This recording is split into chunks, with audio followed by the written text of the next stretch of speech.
Oh, child.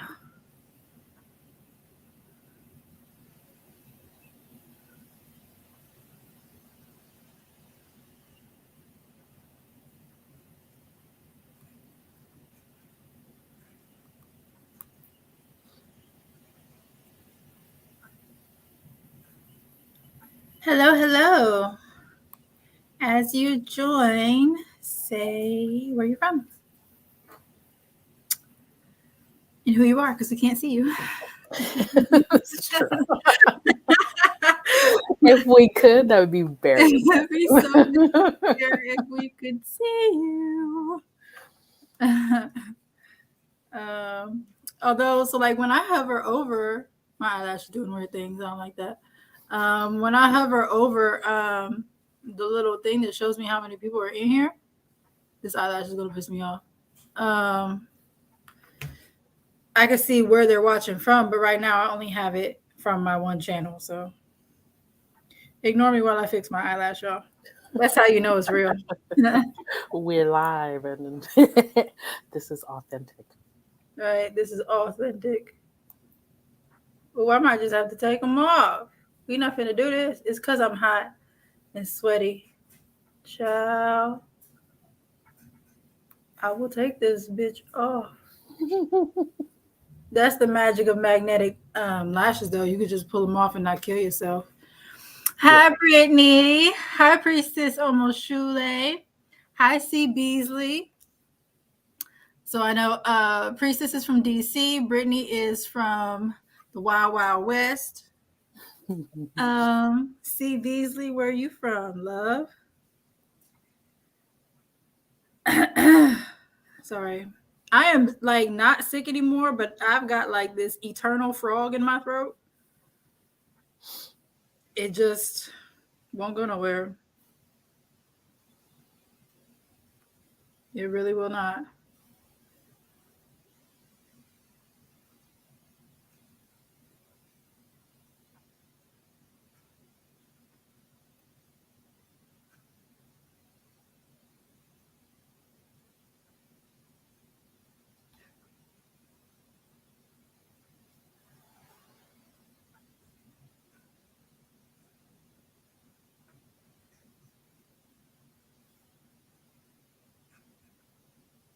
Yeah, Philly and Dallas.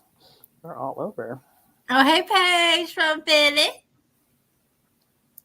Okay, from Mississippi, living in Dallas. So you just from the South. Just say that. Just say I'm from the South. Not with the TH either. It's with the OUF. South. You from the South. I just gotta say that I love a Southern accent, and they each all the different states have like their own version of that accent, and I love them all. But like how New Orleans has its own accent from Louisiana, like there's Louisiana and then there's New Orleans, and no one says New Orleans. Like no one says that. It's New Orleans or New Orleans, but you can't say New Orleans. That just seems wrong. It does. I don't know why. It just doesn't seem like that's the thing that we should be doing at all. Um, but how y'all doing today? How y'all doing? C Beasley. I'm glad you laughing. C Beasley. That sounds like a real good like hood name. C Beasley. And Watch is probably like the most not hood person, but it sounds real. It sounds like it could be get gutter real quick if you want to. I love that for you. I can't be gutter about my name. Like nothing about my name is gutter. My last name is Johnson, and so that's the only thing that's in English. Everything else is not in English. And obviously Omawari is not my real like birth name or whatever. But when I tell y'all my name is not that it's not ghetto. I mean, it's kind of ghetto because people think it's ghetto because it's not in English. Like, what kind of ghetto name is that? Nah, it's German. You tried it. It's not even. It's not even what you thought because it's German. So very German, and my middle name is actually Hebrew. So there's that. Oh, I fucked that up. Delete, delete. Hold up. I gotta delete that. I didn't do the thing right. It's really weird adding everybody. You can't just like copy paste the at. You really gotta go back in and put it in every time. It doesn't like that. Okay, so we got 6 people in here, but I only see 4. So there's 2 more people. Say where you're from. Um, say hey, so we can see who you are. Um, and say where you're from. My real name is Mademoiselle. Oh God, Mademoiselle. Damn, that's fancy. Man, that's a fancy name. My name is not that fancy, but I love it. Um,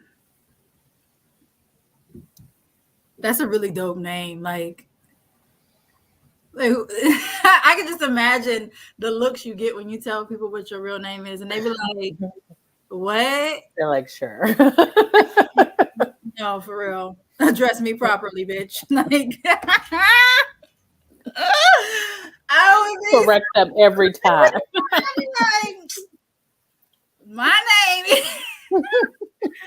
Yeah, don't get me. Don't see. This is why. This is why they name me my name because I can't. I couldn't have a name like that. You won't be able to tell me nothing. I got green eyes and my name is Mademoiselle. And I got this shit, which everybody wants until they have it. I'm telling you, you don't want this shit. Hey, Stan Lee, which isn't really Stan Lee, but I love it. Oh, it's Ashley from Philly. Hi, Ashley. Priestess almost shoelace is sick of my shit. She over here laughing at me.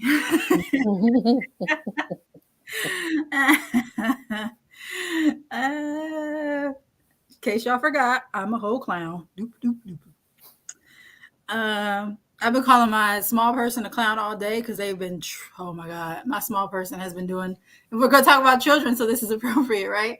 My small person was real life, woke up on circus mode. So Saturday morning groove was at 8, right? Well, I usually, my alarm starts going off at 7, so I can like get my life together. And I hear the little footsteps and I hear the fan right here come on for the bathroom. I'm like, oh, somebody's up. And then I hear the TV. I'm like, oh, we up. Okay. So now I'm trying to start my class. We talking about I'm hungry. I'm like, child, you have 45 minutes. And now no, we're not doing this. And then did you hear them tell me to go upstairs? No. I had already turned because the laptop was downstairs. So I'd already like started the Zoom or whatever. And they talking about do it upstairs, do it in your room. Because they was down here watching TV. I'm like, it is 8 a.m. What is happening? Why are you even awake? I'm going to go upstairs. But why are you awake? I'm going to do it though, but still. So I went upstairs like I was told by my 9-year-old. Your own child. But whatever. And then so we're in the car because the big child, he spent the night over his friend's house because they had a birthday party. So he over there, we got to go pick him up and then take them to their dad's house so that I can have a life on Saturday. I was going to have a life anyway, but so that I can do this without interruption, right? Whole clown all the way in the car, like laying on me on my hand. Like my hand is on the gear. I don't have a stick shift, but I drive like that, whatever. So my hand is on the gear and they're like laying on my hand. And then every time I move my hand, they're like, give me your hand. What are you doing? Give me your hand. Just like that, like a creepy little gremlin. Like, give me your hand. Give me your hand. Swear to God. Gremlin. Just being like doing the absolute most. And then I made them get in the back seat when their brother got in the car. They didn't want to get out of the front seat. And so I had to like unbuckle them, start tickling them, open the door and push them out the door. I'm not getting out until I see him. I'm not getting out until I see him. So then he actually like comes out of the house, these people's house. And I'm like, okay, no, get out. So then they creep around Meanwhile, they attack him outside because they A haven't lot seen going him. on this morning. They haven't seen him in a full 24 hours. So they're like, "Where are you? Where'd you been? What'd you do?" Like all the creep. And yesterday they were like, "When's Kylan coming home?" I was like, he's over at his friend's house for a birthday party. Is he coming home? When's Kylan coming home? It's coming home. It's coming back. What is he doing over there? Doesn't he have bad grades? How did he get to go? I'm like, because your dad let him go. Dad let him go and he has bad grades. And I'm like, it's above me, sis. They're just like angry. So anyway, now that you've heard my random ass story about my clown children, hi everyone. I'm Omoware Ogbonyomi. I am a goddaughter of Priestess Iyanifa Oshun Funke. I am a staff member at Orisha Hoodoo Institute, the Black Spectrum Network, and the Voodoo Institute. I own a business. I got kids. I got a man. All the things be happening. My eyelashes being funny, so if I take my eyelashes off during this, just let it happen. And then my wonderful co-host today is Hello, everyone. I am Nicole Gibson. The one and only. I I am in the mentorship program of Orisha Hoodoo Institute. I'm a little baby priestess in training. And I'm also a licensed marriage and family therapist in California and also a Reiki 2 practitioner. I have a child myself and a husband and all of the things too, 80 million things to do day in and day out. So I am excited to talk about this because enchanting your children and also helping your children establish like their own kind of rituals and routines when it comes to spirituality is definitely something we're excited to talk about. So thank you for having me. oh, Get you're into welcome. chat. And your experience as like a therapist for children, I think, will be very helpful for this discussion. Yes. And next They're a week's handful. Even as clients, whether they're yours or not, kids are fun. They have their own personalities. oh yeah. So this was actually supposed to be like a pre-recorded class that I actually sat and I wrote these next two classes. I wrote them a year ago, and I never actually did it. Because we stopped posting so much to YouTube, we started focusing on other things. There was a lot going on in the coven. I had the Ella initiation, and then I was doing a lot of hands-on training with Ia, and so YouTube kind of got like pushed to the side, and so I didn't actually record this class. But we're going to be talking about a very taboo subject because somehow parenting became taboo.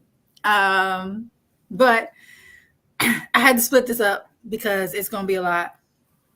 And it's a very tricky topic because everybody has like their own opinions and gets in their feelings when someone disagrees as it regards to rendering of children. Everybody's like, you can't tell people to do with their kids, but you're a trash parent.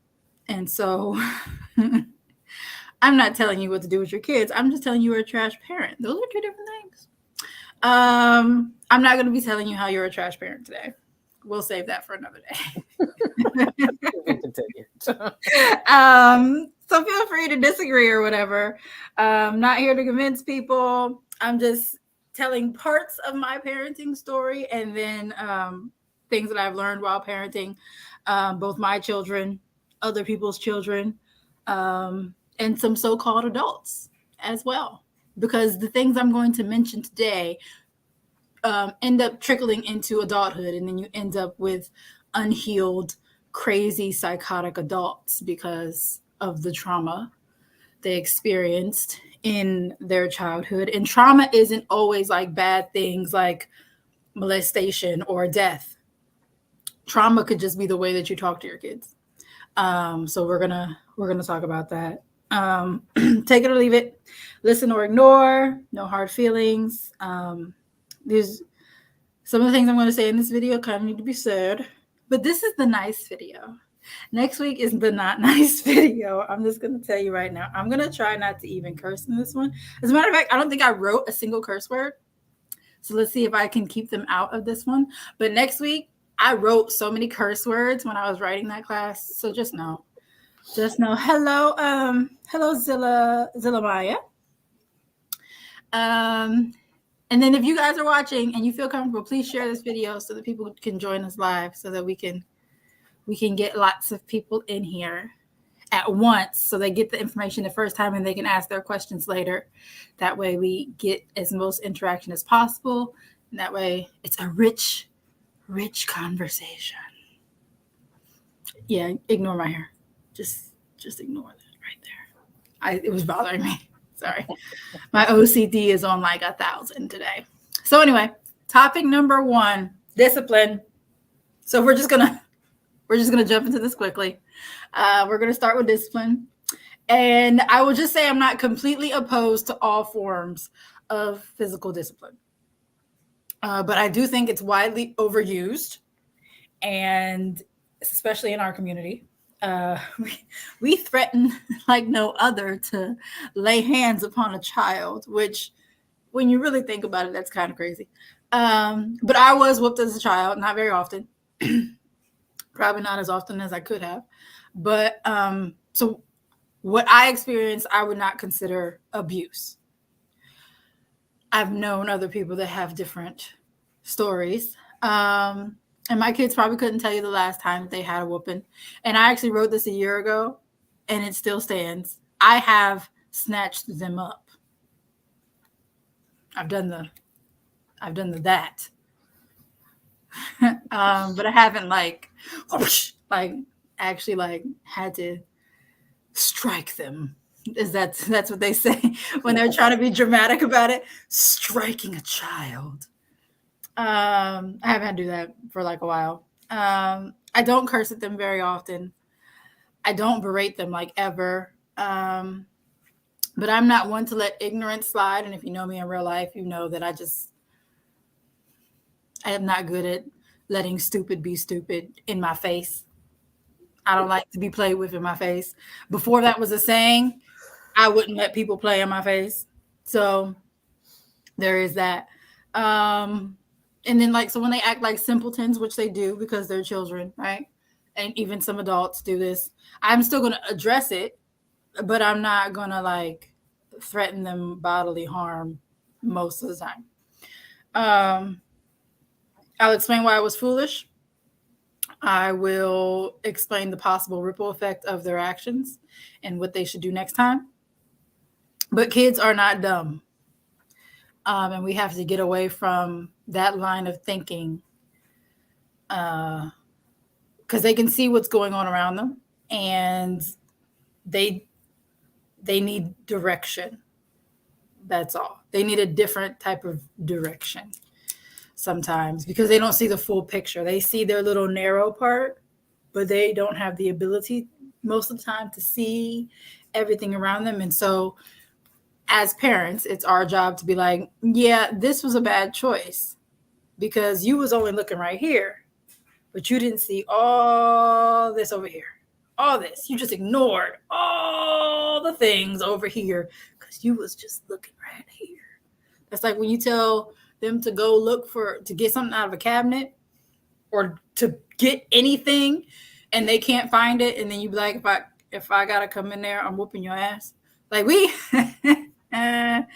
do that all the time. We gotta smack ourselves on the hand sometimes.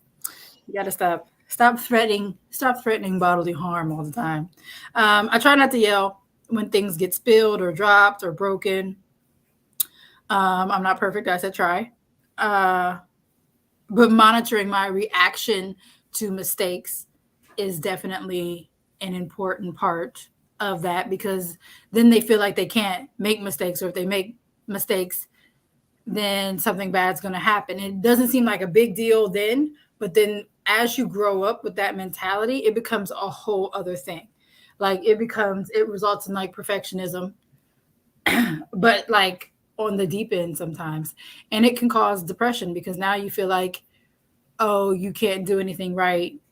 That's where that line of thinking goes. And so that's just something we have to watch. Um, Can I and interject a little bit on that yeah, or yes, go expand ahead. on that? So, just think about you as an adult. Your inner voice is born out of the interactions you have with your family when you're a child. So, like, our families, our first introduction to the world, how they treat us is how we expect to be treated out in the world. That's why when we talk about discipline and people being like, oh, you got to toughen your kid up, the world's not going to be nice to them. It's like, well, then they should probably have a safer space at home to prepare them for the world not necessarily being nice to them. So just think about inner voice, like your inner voice as a child. When we talk about doing like inner child work, that has it goes back to how you're treated as a child. And also remember, your brain is not fully developed till you're 23. So most kids, they ain't got no damn sense, y'all. Like it's just, Big, it's kind of they're like it is what it is. so lacking of the sense. And I'm not gonna bully a child. Like, how ridiculous that is that as a adult to bully a child?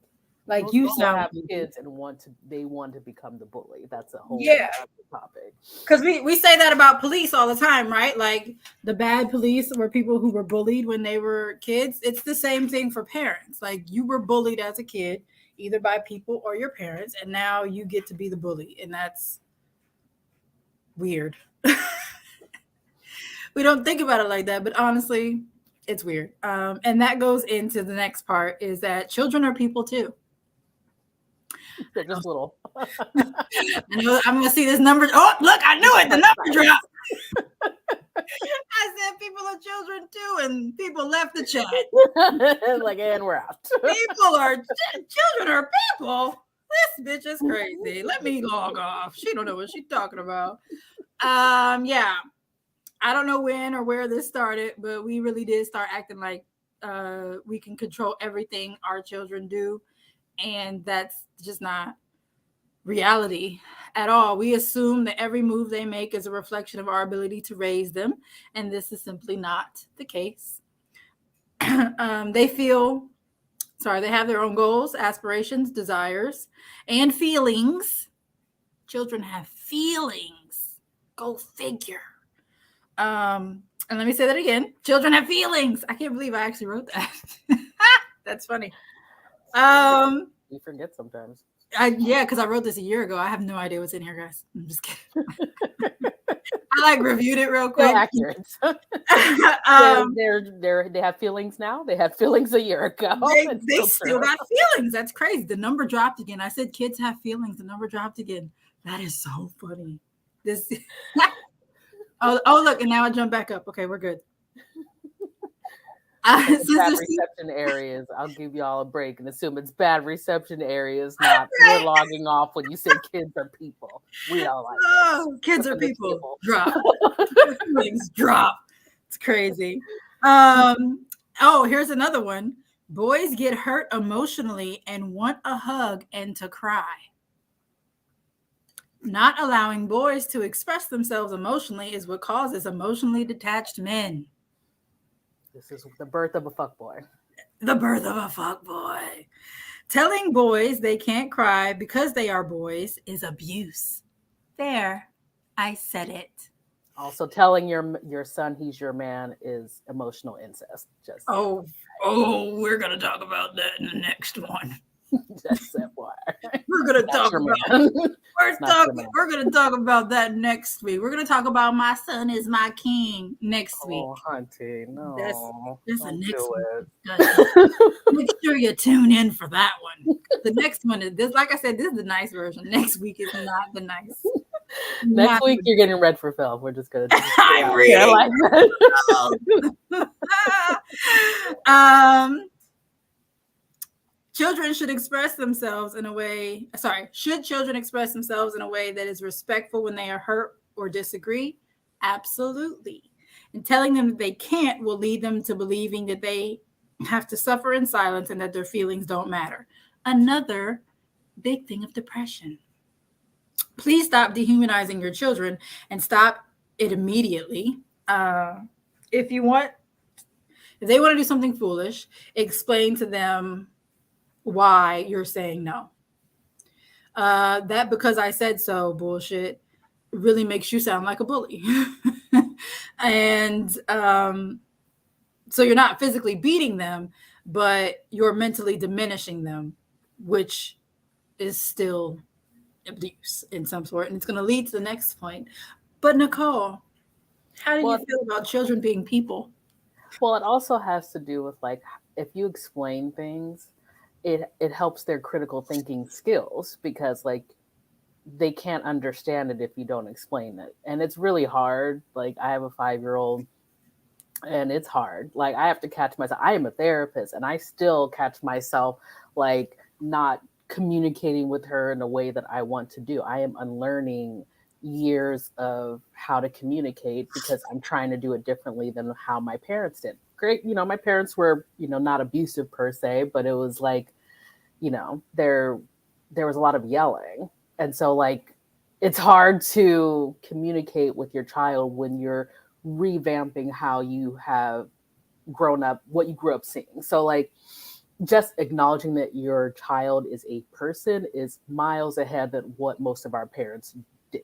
Like they just assume we were just reflections and extensions of them as opposed to our own individual beings. Right. So my mother still calls me like a mini me and I'm like I'm 43 years old. Like I have a kid of my own. How am I a mini version of you? Like that don't even make no sense. Like you have no identity outside of your children. So that's another way of being like abusive is like being super clingy and being like you are just an extension of me and not your own being. And that comes from not having your own life. Yeah. When you don't have your own life as a parent, or you feel like you have to give up your life in order to be a parent, that causes a slew of other problems and trauma for both of you. And it can, and I'm saying from experience, it can cause depression when you live your life for other people, even if those people are small people. It really has a negative effect on you and your own well-being. And so then you lash out and act in ways that are unbecoming and not the parent that you want to be, because everybody wants to be a great parent. Everybody wants to be fantastic and be loved by their children when they're older, but then we do these little crazy things that make our kids not come visit us and put us in homes when we Exactly. when we get older. That's the whole point of like that's what mom rage and those kinds of like sayings Mhm. come up because essentially it's like you have transitioned your whole life into being a parent and when they don't respond in a way that you want you personalize it as an attack on you as a person, you as your parenting skills. Mhm. Like you're growing up together with your child. Mhm. No Like matter what age we're you in this together. have, no It's you and matter me how this old you are when you have children, you are growing up You're with growing your up with your children. child. Especially if Exactly. you have them younger. If you're a child yourself, like I was born when my mom was 17. So she always says that we grew up together, but she didn't have the greatest example of a mother. Her mother didn't have the greatest example of a mother. And so as an adult now, I can look at that, but as a child, I wasn't looking at that. I didn't care what you went through as a child because I'm a child now. Right? It's funny. Why do I have to factor in the fact that you were in a, I don't want to say abused, but you were an Neglect. unattended, you were Neglect is a neglected as a traumatic thing. child. And Mhm. so now you're causing trauma because you don't know how to do things properly and you decided to have a child at 17. And so it's like this big piled on snowball effect that generational curses, all those types of things, like lumped into one thing because you were a child when you had children. And Or also you, for older ones, like I was almost 38 when I had my daughter. I was in therapy for 10 years. I'd done shadow work. I'd done all these things. And it still stirred up inner child stuff Mhm. from way back when. I'm like, I'm in my 30s. I technically should like be more equipped to raise a child, but that shit still got stirred up. Like, oh, I'm like 10 years old again. The way I'm acting, like this is weird. So And I just had two know it's kids. gonna I had happen. two kids before it really happened for me. Like the stuff, that I dealt with as a child didn't actually really start to come out until I separated from my husband, which is a weird situation because those two things don't relate. But all the feelings I felt and all the pain I had in my marriage actually stemmed from childhood. I found that out later. Now you but know. In retrospect. but yeah. So I'm going to talk about the third thing and stop kind of trying to control every single part of their life. This is easier said than done, and I know that some of you will cut it off right here. Be like, and we're done. Drops again. But stay a while, and I promise it'll be worth the time. Hear me out.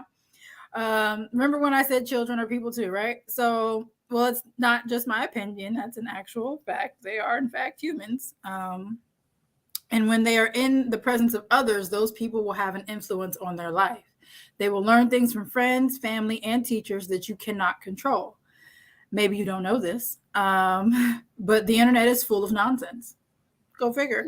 And instead of sheltering them from the world, prepare them for it. How the hell are they supposed to know how to deal with life when you kept it away from them? We have whole ass adults that don't know how to deal with basic life skills because no one taught them. Instead of beating abstinence into their head, educate them on protection and birth control. They see you drink all the time and you're telling them alcohol is bad. You look goofy. Period. Give your 10-year-old a sip of what you drink, and I bet they won't want it for a few years. I bet they won't. My son refuses to drink alcohol. He's like, no, that's disgusting. I'm disappointed. That's what he said. Think Because I about had to, countries where there's no legal drinking age and they have less issues with addiction than we do. yeah, because I'm not saying get your kids drunk, but if you Right. give them literally a sip, they'd be like, the hell? They ain't gonna say that, hopefully. But they'd be like, what the fuck? Why do you drink this? This is disgusting. That's what my son said. I had that Vino wine, which is, they have red, orange, and purple. And the purple one looks like the galaxy, and there's glitter in all of them. But the purple one looks like the galaxy. And so we used to drink that for New Year's back before I was even pregnant with my daughter, I think was the first time. And I let him have a little sip. No, he was probably about 6 the first time. I let him have a little sip, and he was like, ew. I'm like, you okay? He was like, I'm disappointed in you. And I'm like, Yeah. it's nasty, and you're just drinking it like it's good. Ew. Ew. Don't drink that, mommy. It's nasty. He's like, why are you doing this to And I'm like, I yourself? like it. And he was like, you like nasty stuff.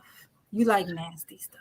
So I'm, like I said, I'm not saying get them drunk, but like when you have a child that starts to get interested and they're, in your opinion, old enough. So every kid is different. I'm not saying doing it to everybody, right? But she's not really calling me during my live. That's crazy. Um, but yeah, just give them a little sip, like a tiny sip, and they be like, "Oh my god, I'm never doing that again." That'll at least give them a few years. At least give them until they're probably about 10 or 12, and then do it again. I used with my small person. The problem is, small person likes it, so it doesn't really work. Because they're like, That's a little counterproductive. like, no, back up. Now, because I don't drink, there's no alcohol in the house except for the gin that I put on the altar, and they are not having that. And my boyfriend likes Jose Cuervo. And I think a few years ago, I let them have a sip of that. And my son was like,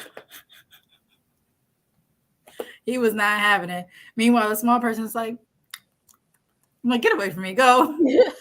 You are not going with what you're supposed to. And even if you don't feel comfortable like giving them a sip yourself, just be prepared for the fact that they're going to try it somewhere and like educate them about like don't just drink random drinks from random people, pour Mhm. it yourself. Do like educate them on how to navigate this stuff, especially when they're going to be in high school and off to college. Like please just educate them. Definitely in high Don't school. let them be ignorant out there because you are wanting to believe they're never going to try any alcohol or drugs. That's just not realistic. They're going to When try they it all. see you do it every day, like you can't be sitting up here smoking weed and drinking alcohol every day, telling them that it's bad, because they're just gonna be looking at you like you are a whole clown.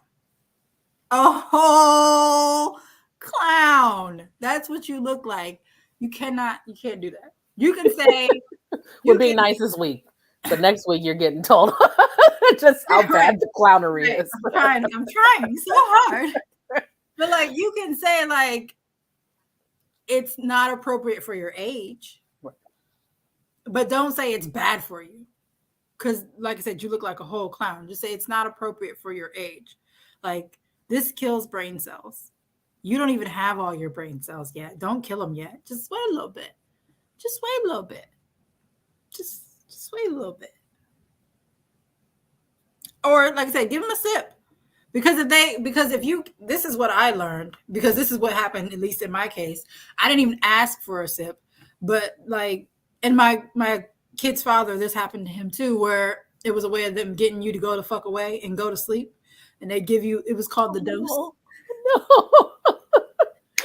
My ex-husband's No. family called it the dose. They had a whole name for it, and they'd give you the dose, and he would go right off and go to sleep because he was too much in their face.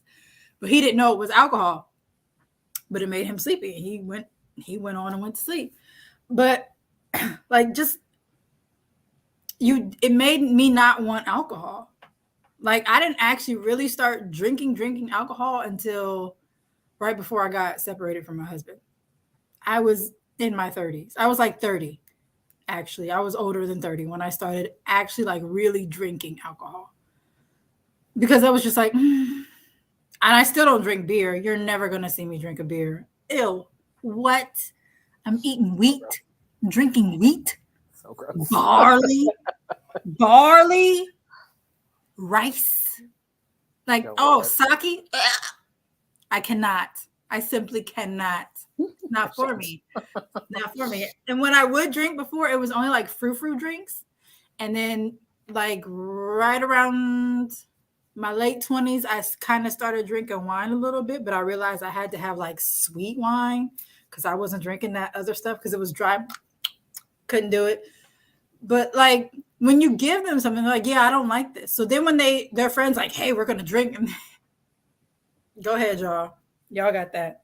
Because they already know what it tastes like. And they're just like, mm-mm, that shit was nasty. I'm not drinking that. Will that happen with every kid? No. But again, this is part of the preparing them for real life. Prepare them for their friends to do some fuckery and foolishness so that when the situation actually comes up, they can make an educated decision about the thing that's happening. That is the key. Educate them and arm them with critical thinking skills so that when they are out there outside of your view and outside of your care, you don't necessarily have to worry about the foolishness and fuckery that they'll engage in because they're going to have less inclination to attach to something that's not going to be necessarily enjoyable for them. If you hold, and then think about if you grew up as a child with like strict parents who were like, don't drink, don't smoke, don't go out, don't do whatever. The minute you got some freedom, what did you do? You did all of the things. Like, Everything you could Beyonce possibly has a put whole your hands on. song called Church Girl that Right, is based in reality. We right, all know the church kid, the pastor's daughter, okay? The pastor's son who's out here slinging cane like a dandy, right. pastor's daughter who's passing out pussy like it's a pocketbook, okay? Like, come on. We all know those Don't do kids. it. Don't do it because that is exactly what you're going to get. The more you say something is uh, should not be touched or in any the more intriguing it's going to become. It's the same thing if you're like, I'm trying to be on a diet. Oh, you can't have chocolate. Well, then that's all I'm going to fucking want now is some chocolate. So like, look at it that way. If you keep it too far away from them and don't even acknowledge that these things exist, you are literally setting your child up for overindulgence in all of the things that they can get their hands on the minute they get out of your viewpoint, your view sight. And really, like, so at some point they start to choose things for themselves. This really starts to happen at like 10 and 12. Like, even sometimes 9, depending upon how their elementary school is set up. If fifth grade is the highest grade, then it's probably more like nine, where certain things start to kick in. And if you wait until 16, it's too late. Like you really got to get them at their last couple years of elementary school into middle school. You really have to like set the tone, because once they get to high school, it's whatever you didn't already discuss, it's too late. It's going to be discussed in it's depth it's by a bunch of too other knuckleheads who don't know anything who either. So it's don't the blind know. leading the blind. You do not It want to set is. your kids up It to be is. out there with the blind leading the blind. And I'm not like saying have them do cocaine or smoke or have sick like have sex in your house, which some people do. Um, I'm just saying that refusing to talk about these things and have a real dialogue with your children before they become an issue is not going to help them be prepared for it when the situation comes up. And that friend that you think is horrible, you could not have them in your house, but we all know that they're still going to interact in school. And so you can say, I don't want that kid over here because of X, Y, and Z.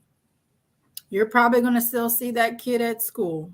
I can't control you talking to that kid at school, but around here, that kid can't be around here. And here's why.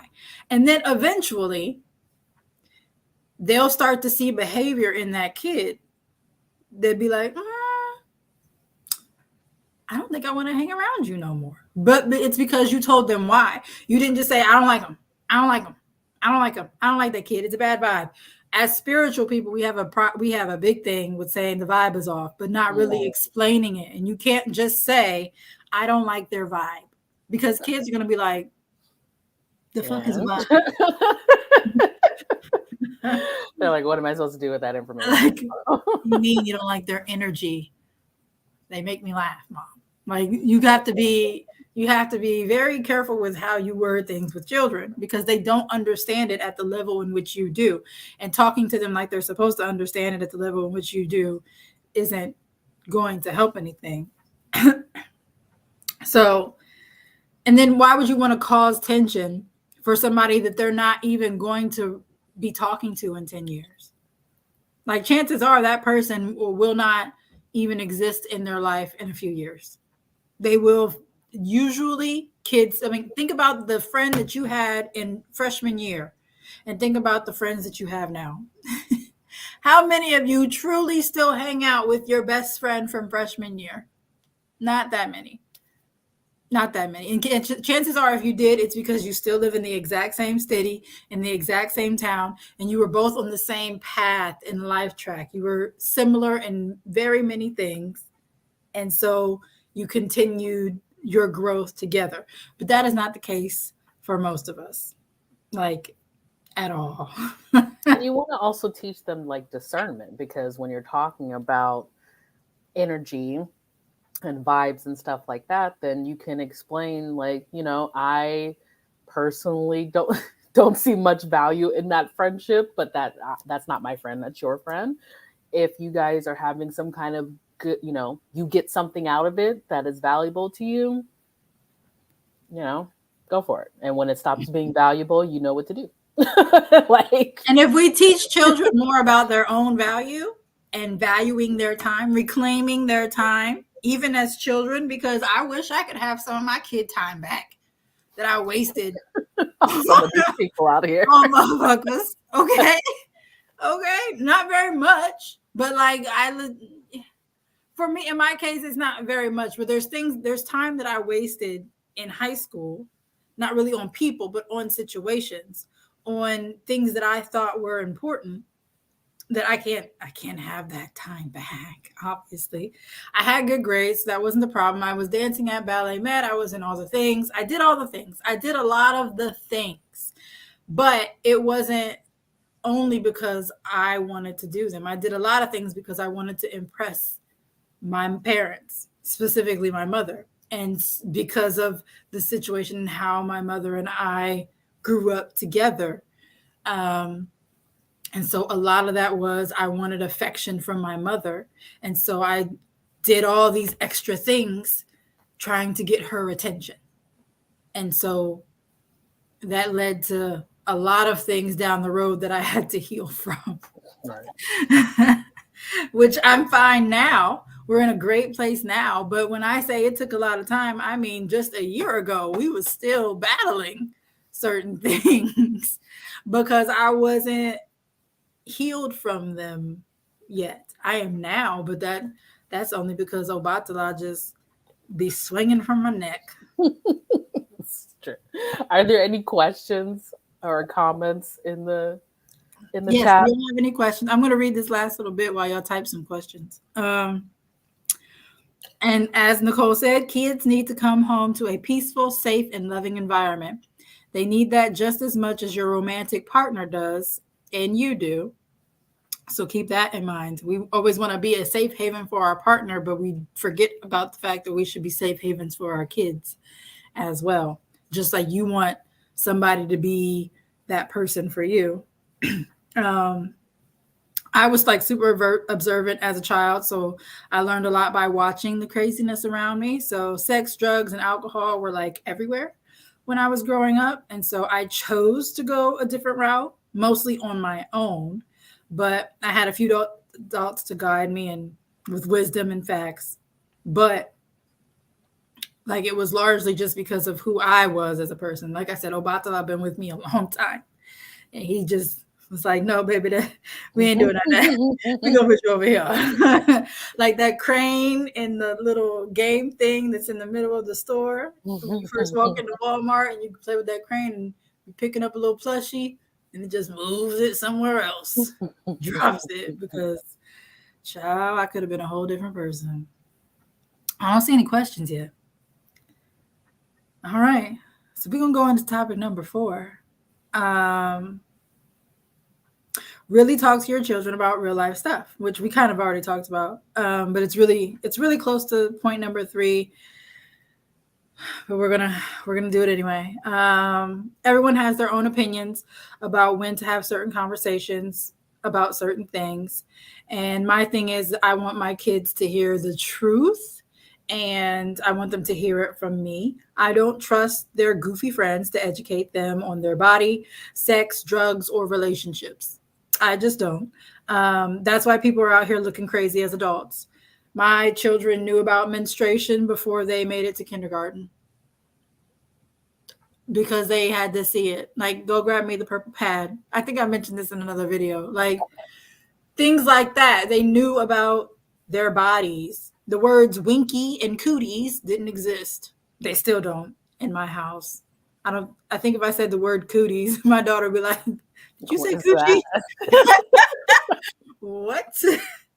What? Proper names for body parts, please. It is Yes. a mandatory And that's thing. that's exactly what I wrote. They know the real names for every part of their body, and that no one should be touching them without their consent ever.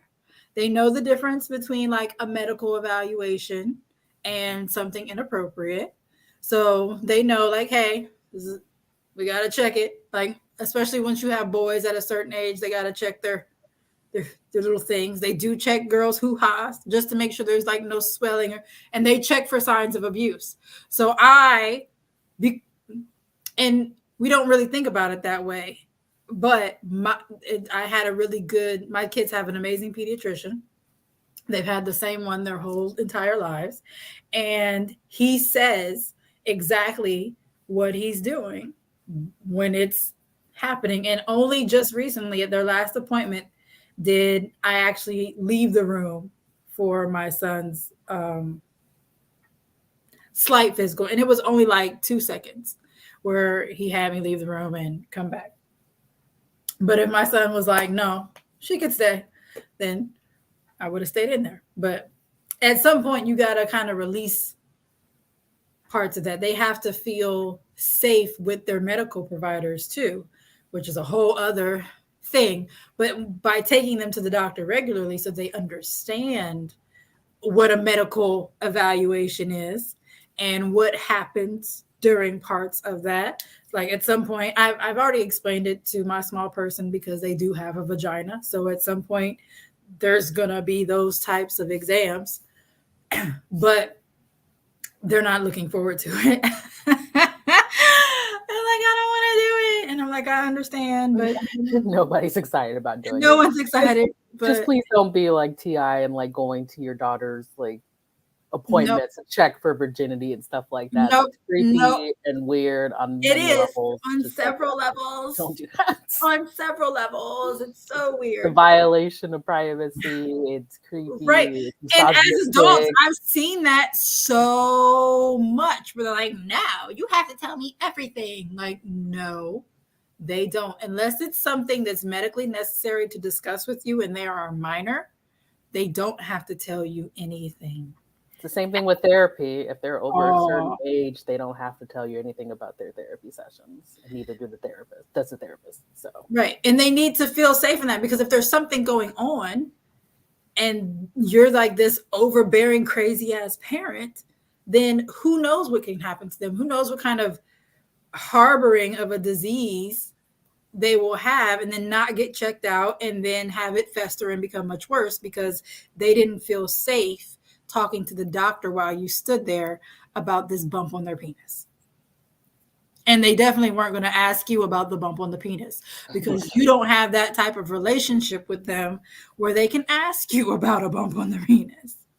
So that's the thing. Like if you're not going to have certain conversations, make sure they know where to go to have these conversations because your best friend, your cousin, their auntie, somebody. There's other adults they can talk to about certain things. I have already identified the people who my 5-year-old could go to if there is just a subject that I cannot handle. I have a whole team. So like get your team in line. Who's going to be handling what conversations or who's going to make sure they understand that they have an extra person to talk to outside of their family. Like I have a goddaughter who's a teenager. She can talk to me if she can't talk to her mom. That's fine. right. And you have to have that and like really sitting down with your kids. Like we actually eat at a table. There's stuff on it right now, but we actually eat at a table. It's still a table. Time for dinner. Like I don't let them eat in their room or anything like that. Like when we're all eating the same thing, then we're all eating together. So like if I cook dinner and we're like it's more than just pizza, then we are really have fun at your appointment, Yamaya. We love you. You can watch the rest of this on the replay. It'll be immediately available as soon as this is over. Or watch it in the car, whatever. Um, but like we have a lot of real ass conversations. We talk about politics, we've talked about sex, we've talked about the divorce between me and their father, we've talked about the relationship between me and my boyfriend. Um, because that's another thing, seeing healthy relationships, right? Or healthier relationships, or relationships that don't always seem to be in turmoil. And then how to deal with that. So they've seen me extremely depressed. And I've said, hey, yeah, mentally, I'm not okay right now. So I'm going to go lay down because I don't want my feelings about what's going on that has nothing to do with you to interfere with how I interact with you right now. I'm at my I'm at my limit of social interaction with everyone. So, what would you like to eat? Here you go. I'm going to go lay down now. And you have to be able to have those discussions because then that way, when they get those feelings and they feel like they are at a point where they just really don't feel like talking, they feel like they can express it because they've seen you do it. And they're like, oh, it's okay to not want to talk to people. It's okay to not want to interact and to just take some time to myself and just chill the fuck out. But they have to see that in order to understand that that's okay. And like the conversations, so my dad my dad had told me things before he died, like way before he died, like as a smaller child, like as a teenager. He told me things that most men would never tell their daughters, like ever, right? But his philosophy was he wanted me to know from a man's perspective what was going on. So that could no man ever say they talked my panties off. That was literally word for word what he said. He was like, let me tell you something. Let me show you something. That's what he would go full on Jim Carrey. And he would say it like in a fun way. It was never like some weird ass conversation, but like he told me the things that he did as a kid, things that again most men would not tell their daughters. They would tell their sons because now this is something to talk about. Like, Right. yeah, nigga, I was doing this, and yeah, yeah. He told me those same exact stories. I know the things that he did. Okay. And then when we were in the hospital room, when he was in hospice, his best friend was there and we were talking. And I hadn't seen his best friend since I was a baby. I didn't even know who he was.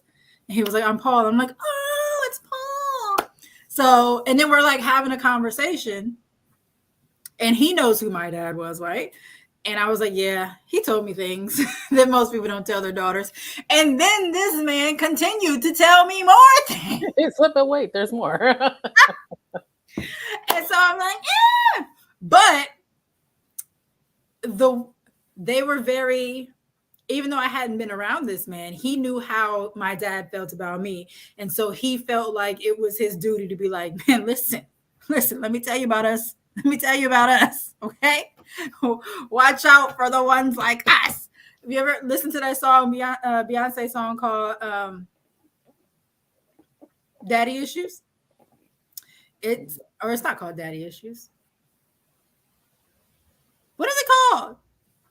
Daddy's little. It's called. Damn, I can't even remind me. Is I that the can't. country song? Yeah, it's the country song, but it's really, really good. Daddy's little girl or Daddy's. But I think it's called Daddy's Issues. That could be wrong. yeah, but part of it. The eyes don't come from me. I don't remember. Yeah, and the fact that I can't remember is crazy. But She's at got one so much point, good music. It's her fault. right? At one point, she says, "My daddy warned me about men like you." He said, "Baby girl, damn, not that I'm forgetting the lines. Baby girl, he's playing you." That's what it is. My daddy warned me about men like you. He said, "Baby girl, he's playing you." And that's exactly how my dad was. Like he told me a lot of things that prepared me for what I would eventually have to deal with men. And luckily, because I knew, it cut so much of that out. Like so much of that. Like I had boyfriends, but I wasn't having sexual relationships with them. It was just like, oh, this is my boyfriend. And but then we weren't having sex.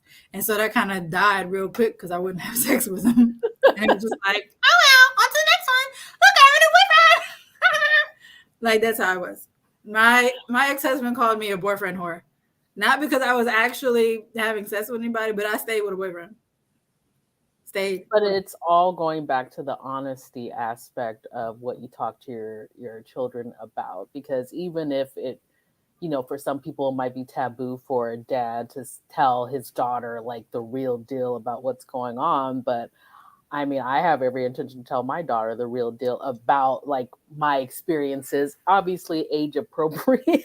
Right, right. But like We're not gonna give them how I'm to. gonna let her know like the fuck boy or fuck girl shit out there, whichever you choose, they are out there in all genders and labels. So like, be prepared for the Yes, and foolishness like that's out there.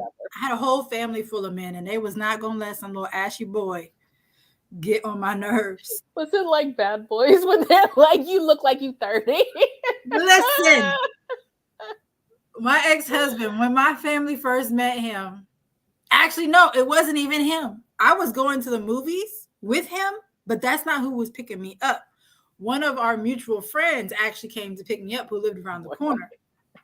Somebody I would have never dated, right? And I kept telling them that I was not with this person. There's literally just coming to pick me up, right? And I was 15.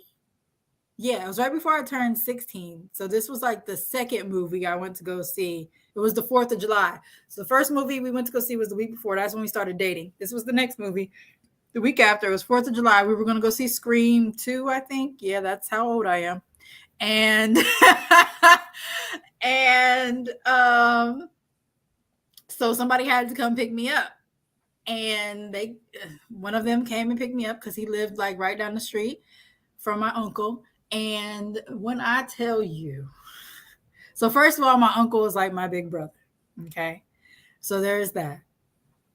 This is the uncle that I be talking about all the time. That's my guy. I will punch somebody in the throat about him. Okay. I almost had to punch a nurse in the throat Oh earlier this my. week.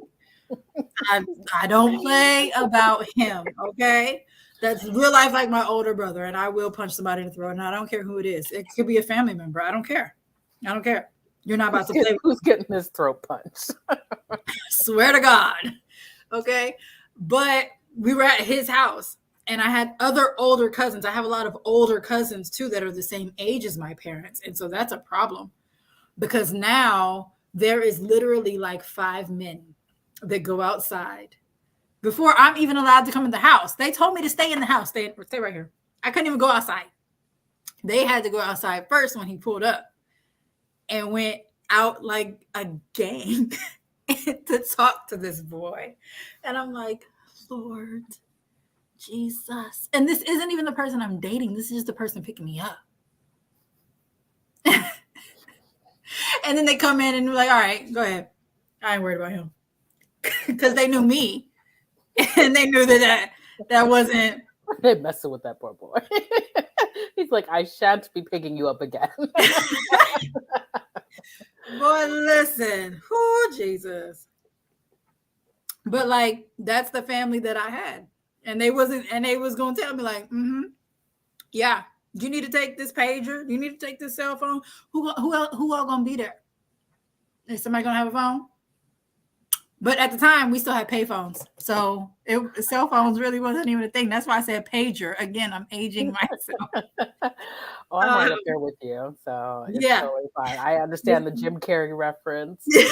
I remember when J Lo was just a dancer on In Living Color. yes, it's It's the whole vibe. a whole vibe. But I'm curious to hear questions from the audience, like especially if you're a parent. Like how many people had that parent where it's like they didn't really care what you did. It was just like as long as you come back alive, you're fine. And how many people had the parent that was like the helicopter hoverer? Yeah, did you have a helicopter or Were you like a latchkey kid? Is that what it's called? Where you just like you walk home and like no one picks you up. You just have to take care of yourself and your man? siblings. Listen, I could say some stories, but I'm not because I'm healed now. We are healed. We're not going to I'm joke that up. healed, so I'm not gonna say it. But Lord, anybody have a helicopter parent that's watching? We got like we got a lot of people here. Anybody got a helicopter parent, or did you have the nonchalant parent that just come Or back did you alive? have both? Like I Or had both. My mom was nonchalant and my dad was like you I had like a sunset was my curfew when I was a senior in high school during the week. And then on the weekend, it was like 11 o'clock, and I had to beg and plead for like 2 months to even get that. So I am the child who went to college and lost her damn mind. So let this be a cautionary tale. big cautionary tale. Let me see. See. I was. I hope that's not literal. Dear God, I hope that's not literal. Oh, it feels so bad. Helicopter. Look at the face, priestess. It's not fun. Neither one. It's too extreme. Like that's the issue, and that's what we're talking about today. Is like how do you find a good middle ground to where like everybody is sane coming out on the other end? It's hard. It's definitely hard. And like I said, don't give them. You don't have to give them like how to information. Like we're not teaching them how to have sex and how to do certain things. Right? We're not. Like I said last time, we're not Jada Pinkett's grandma. We're not. We're not saying do That all is so that. interesting. I am However, uh, you better tell them before their goofy friends do. That's the moral There's of that story. It's either uh, you or the goofy friends who are going to be the source of information. right, and don't let the reason they end up being unprepared for adulthood be because you didn't think they were ready to talk about it, Right. because that's also not going to work. I love the statement that they say about therapists is like your client will only go as far as you are capable of going because that means you have your own limitations in like in your own biases and whatever. It's the same thing with raising children. It's like they're only going to open up enough to you depending on what they feel like you're capable of handling. Mm-hmm. So if you're like, they want to talk to you about sex and you're like, I'm not that person, you gotta have someone to delegate this to. Tag somebody in, use your community. They talk about it takes a village. That's where the village comes in. Like, you don't have to do it all Absolutely. yourself. You can call on other people to help out. Now, I would prefer that they ask me only because then I know the information that they're getting. True. But they have a father, they have my boyfriend who's not like super involved. He's not like playing stepdaddy or nothing like that. But they're around him a significant amount of time. And so, and they have their own like relationship with him. So if I needed to go to the store and they're here and I go to the store, they can interact and have like normal conversation. Now, the kids don't just come up and sit and watch TV with us because they have their own fucking TVs and they don't care. They don't want to be around. They're not around me sometimes. They'd be like, you're over there on your laptop. Get away from me. I'm going to go over here and watch my walkthrough on this Mario game that I'm never going to play because that's how I am as a person.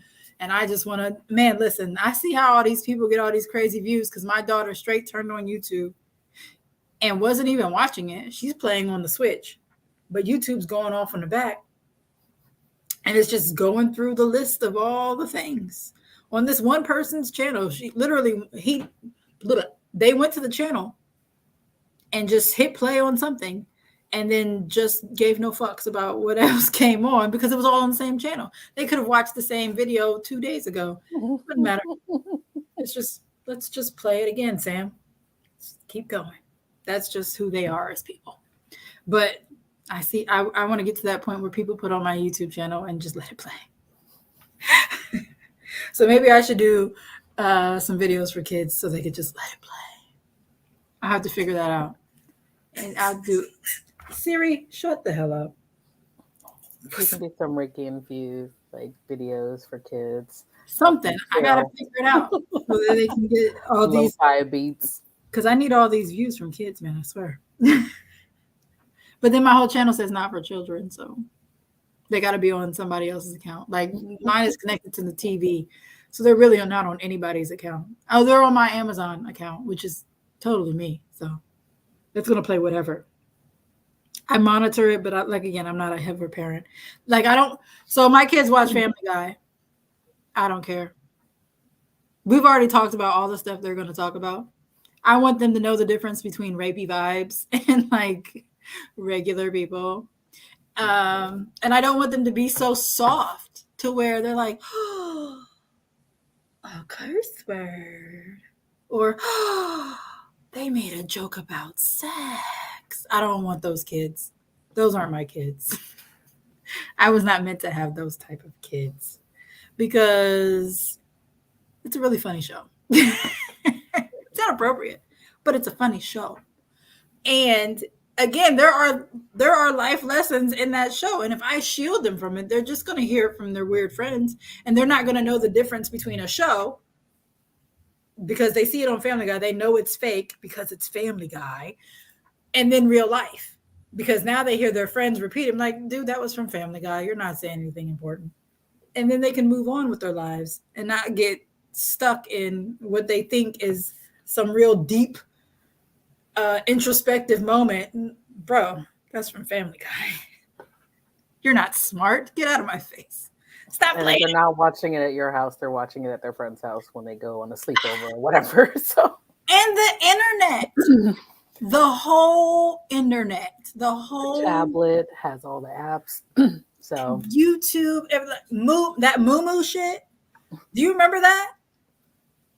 So for those of you who don't know about Moo, I think it's pretty much over now. It's not really a big thing.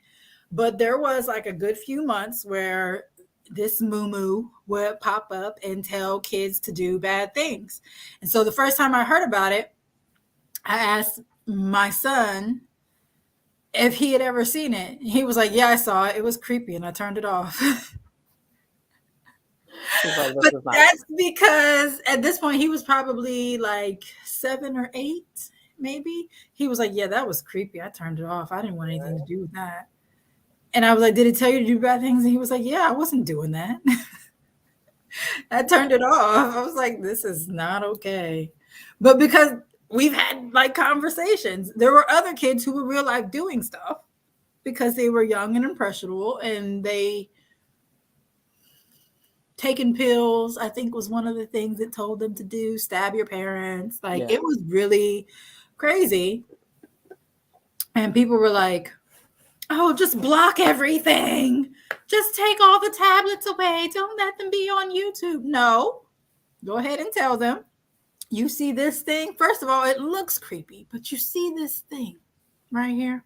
If anybody's ever telling you to do something bad that you know you shouldn't do, go on ahead and turn that off. Right. Go ahead and turn it off because It it's was not. very creepy. It Like was even the way it almost looked like the like that Beetlejuice. girl like that girl from The Ring. Yeah, Kinda it like looked that. like a cross between Beetlejuice in The Ring, because you know how in Beetlejuice that one part where they pull their face and like Mhm. exaggerate their features. It looked like that, but also the hair, that greasy thing. Yeah, it was bad. It was real bad. But yeah, don't completely shield your children. Um, so the final point, totally unrelated to any of the previous points, but totally related to all of the previous points. Forgive your parents and do better.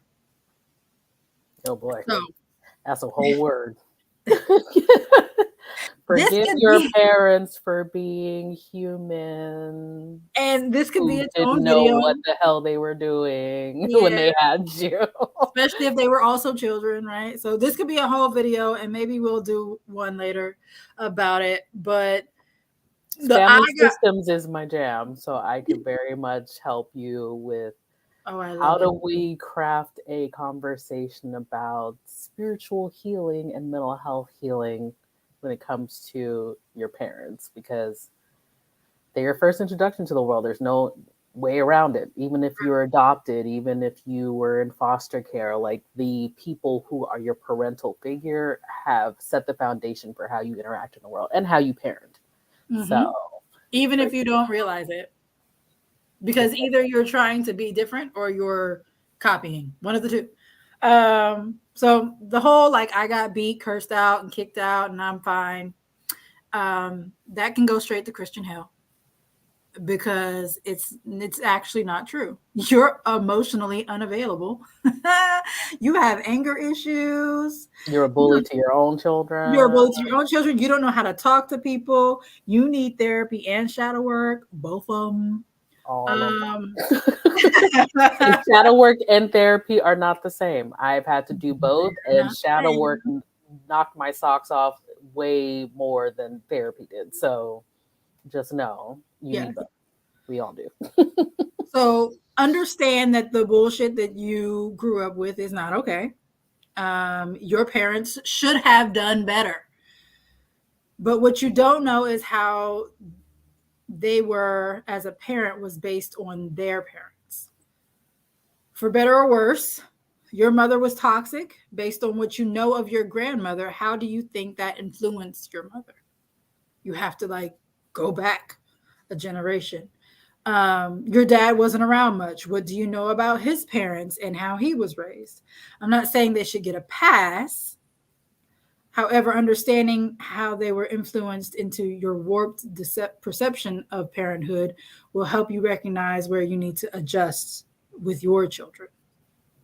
So, um, those of you who know me in real life, you know about the relationship with my parents, and you know that my kids are being raised completely differently, and that is completely intentional, very, very intentional. Um, my son is not by any sense a mama's boy, as what people would typically consider a mama's boy, but he hugs me, he kisses me, he holds my hand still as a teenager. I wrote this when he was 13. He's about to be 15. And this boy be all up in my face. Okay, all up in my face. That's how he got sick, is because he was all up in my face. Okay, like he gives me little forehead kisses. He gives me kisses on my cheek. They both do this weird thing where like they grab my elbows because I have soft elbows and they have those elbows, the kid elbows from sitting on roads like this. They're all like hard and crusty. And so my elbows are all soft. And so they're like, oh, you're so soft. My small person is always like putting their head somewhere on my arm when I'm driving and I pick them up from school or they're tired. They're like, give me your arm. And I'm like, I'm doing things. Give me your arm. I didn't ask you all that. Just give me your arm. I have to like give them my arm. That's a part of the reason why my hand is resting on the gear because they need to have, or it's, I have my purse is usually right here. And so it's over my purse so that they can fall asleep on my arm. And this is the young person who is just mean. Like my small person is mean.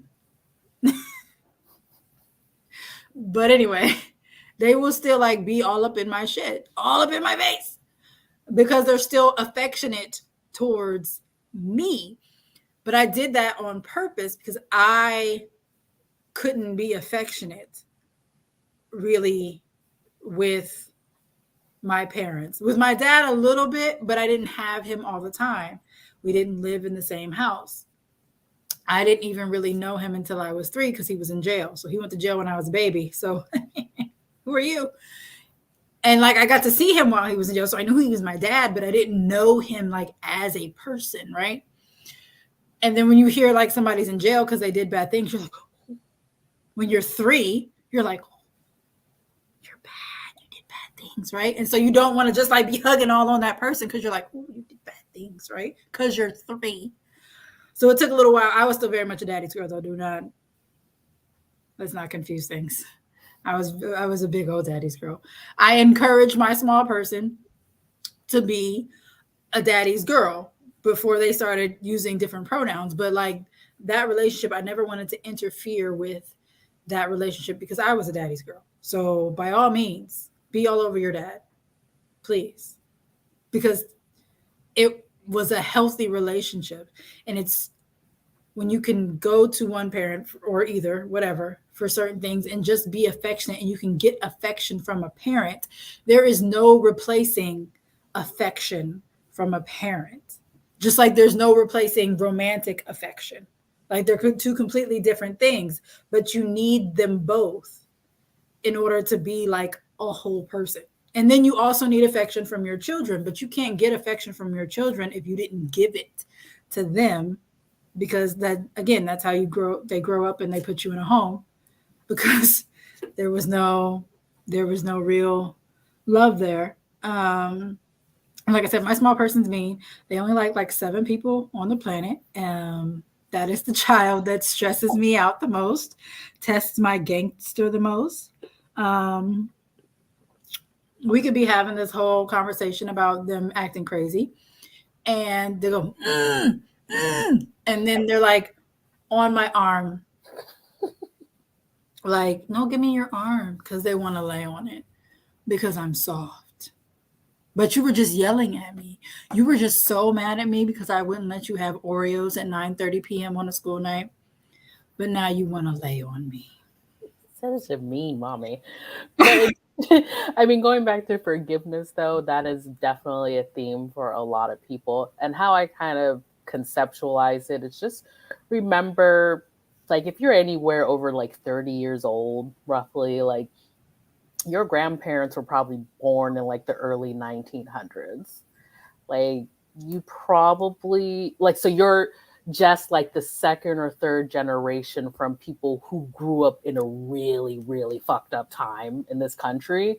So, like, my first aunt died in Alabama as a result of racism when she was like a newborn. Like, there, and that was in the 40s. So, like, then that's impacted why my grandmother was the way she was, which impacted the way she parented her 3 children, including my mother, which is why my mother parented me that way. So it's like, just remember that, like, you're not that far removed from very traumatic upbringings that your grandparents and parents probably had. So that's why it's really important to tap into the forgiveness, because yes, they did the best with what they had. Yes, they could have, should have done things differently, but the resources they had back then, the who was going to therapy in the 50s? Who was going to therapy in the 90s? Let's just be real. When our parents, when like our parents were in their 20s, they weren't, therapy wasn't a thing. You had sitcoms. That was your therapy. We Right. watching Living Single and Martin. That's the closest we got to therapy. We gonna laugh it out, but we Right. ain't. We are not going to therapy. So now we, as like 80s babies, are like, bitch, we should have been in therapy. And now the 90s and like, kids born in 2000s, like they're all about therapists. It's like my therapist said, like they're into it because they they are very much seeing how bad it can be if it's not addressed from the pre-generational like trauma gets passed down from generation to generation. That's what people think about, like curses and stuff like that.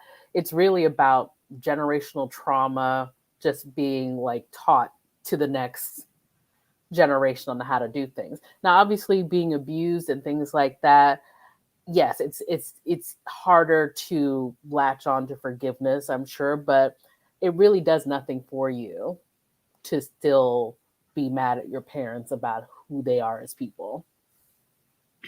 Right. Like And that they're that takes personal growth. yeah. That takes some shadow work and possibly therapy within yourself in order to get to that point. Because baby, listen, I always say, because Ia said I had to do better as a daughter. And so therefore, not that I had to do better as a daughter, but that I had to heal that relationship with my mother because it was causing lack lacks in our prosperity as a bloodline, because the women in my family had severely bad relationships with their mother, and it went back as far as I knew. Like, I remember asking my great grandmother, because of how everybody had kids young. My grandmother was the first of my great grandmother's children. My mom was the first. Well, no, she wasn't the first. My uncle was the first, but she was the first girl. And then I was the first and the first girl. And so, but they all had them young, like 20 or younger is when the kids started popping out. And so there was just a lot of trauma in those relationships. And when I asked my great grandmother about her mother, she wouldn't even talk about her. I don't know anything about that woman, Mm-hmm. like at all. I don't even know her name still. And I know a lot of family members' names. I don't know her name. I couldn't tell you what her name was. Or she lived in Pennsylvania. That was all I know. I think she lived in Pittsburgh with the rest of the family. But like that's that's all I know of her. And she may have actually been alive when I was born. It was real close, I think. She hadn't been gone. If she was gone, she hadn't been gone that long. So like that was like a fresh wound that she just didn't want to talk about her. And my great grandmother, we had like four generations in my house. So it was my great grandmother, my mom, and me. And then there was other family members that floated about within their uncles and things like that. So there was four generations in my house for like until I was 11 years old. And so that dynamic of seeing my great grandmother and my grandmother, how their relationship was, but wasn't, because we're all in the same house. But the interaction was peculiar at best because everybody's an alcoholic also in the house. So that was fun. And then the interaction between my mom and my grandmother, who, like I said, the relationship was there, but it also wasn't, because my grandmother being an alcoholic caused a lot of trauma for my mother as a young person, a young teenager. And then, having me, it caused a lot of trauma, and that she wasn't healed from when she had me, because she was still actively going through it. So Right. you can't be healed from a situation you're still actively living, right?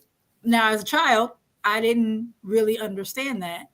As even an adult, really, I didn't get it because I knew how I was. I'm like, well, I didn't drink. I don't drink. I didn't do any of the shit that you did. But it still took a long time for me to really let it sink in that just because I saw and did better didn't mean that she was ready to do that because we had different circumstances. And her dad being the person that he was or wasn't factored into that. Whereas I had my father, and that was more helpful. My uncles lived in the house, and so my whole family mostly kind of, especially the men mostly, kind of were like, nope, nope, this one we're gonna put this one in bubble wrap, and not like bubble wrap like to protect me from everything, but like you're over here. We're just gonna put you over here. We're gonna tell you all the things that you're prepared for all the things. And we're just gonna bring you over here a little bit. Just you come over here. You let them go over there, and you come over here. You can't go play with them. No, it's not gonna happen. Let me teach you how to change a tire instead. Like that's my family. Let's go do some electrical work down in the basement. Like let's this is a wrench. This is a monkey wrench. This is a flathead. This is a Phillips. This is the different. Like that's the stuff that I was learning just so they could keep me away from fuckery and foolishness. Because they were like, nope, not you. You're gonna come over here with us. You're. I was like the golden child, but like not hovering, but there was a little bit of hovering when I was a kid. But it worked out for me, but it kept me from doing some bullshit. And it kept me from being in bullshit. So can it work? Yes. But they didn't just do it and not tell me why. Like I knew why. I knew why they didn't want me at that person's house. They're like, no, that uncle's weird. Or no, that person's dad is weird. Or they sell drugs. Or they do drugs. Or sometimes the reason was alcohol. I'm like, but you're alcoholic. But whatever. Like they why I couldn't do certain things. It was never a because I said so type of situation. And so because I had that explanation, I'm like, yeah, I don't want to be around that. So I'm just gonna stay here, sleep, take naps. Oh, I was good for taking a nap. I had all the naps.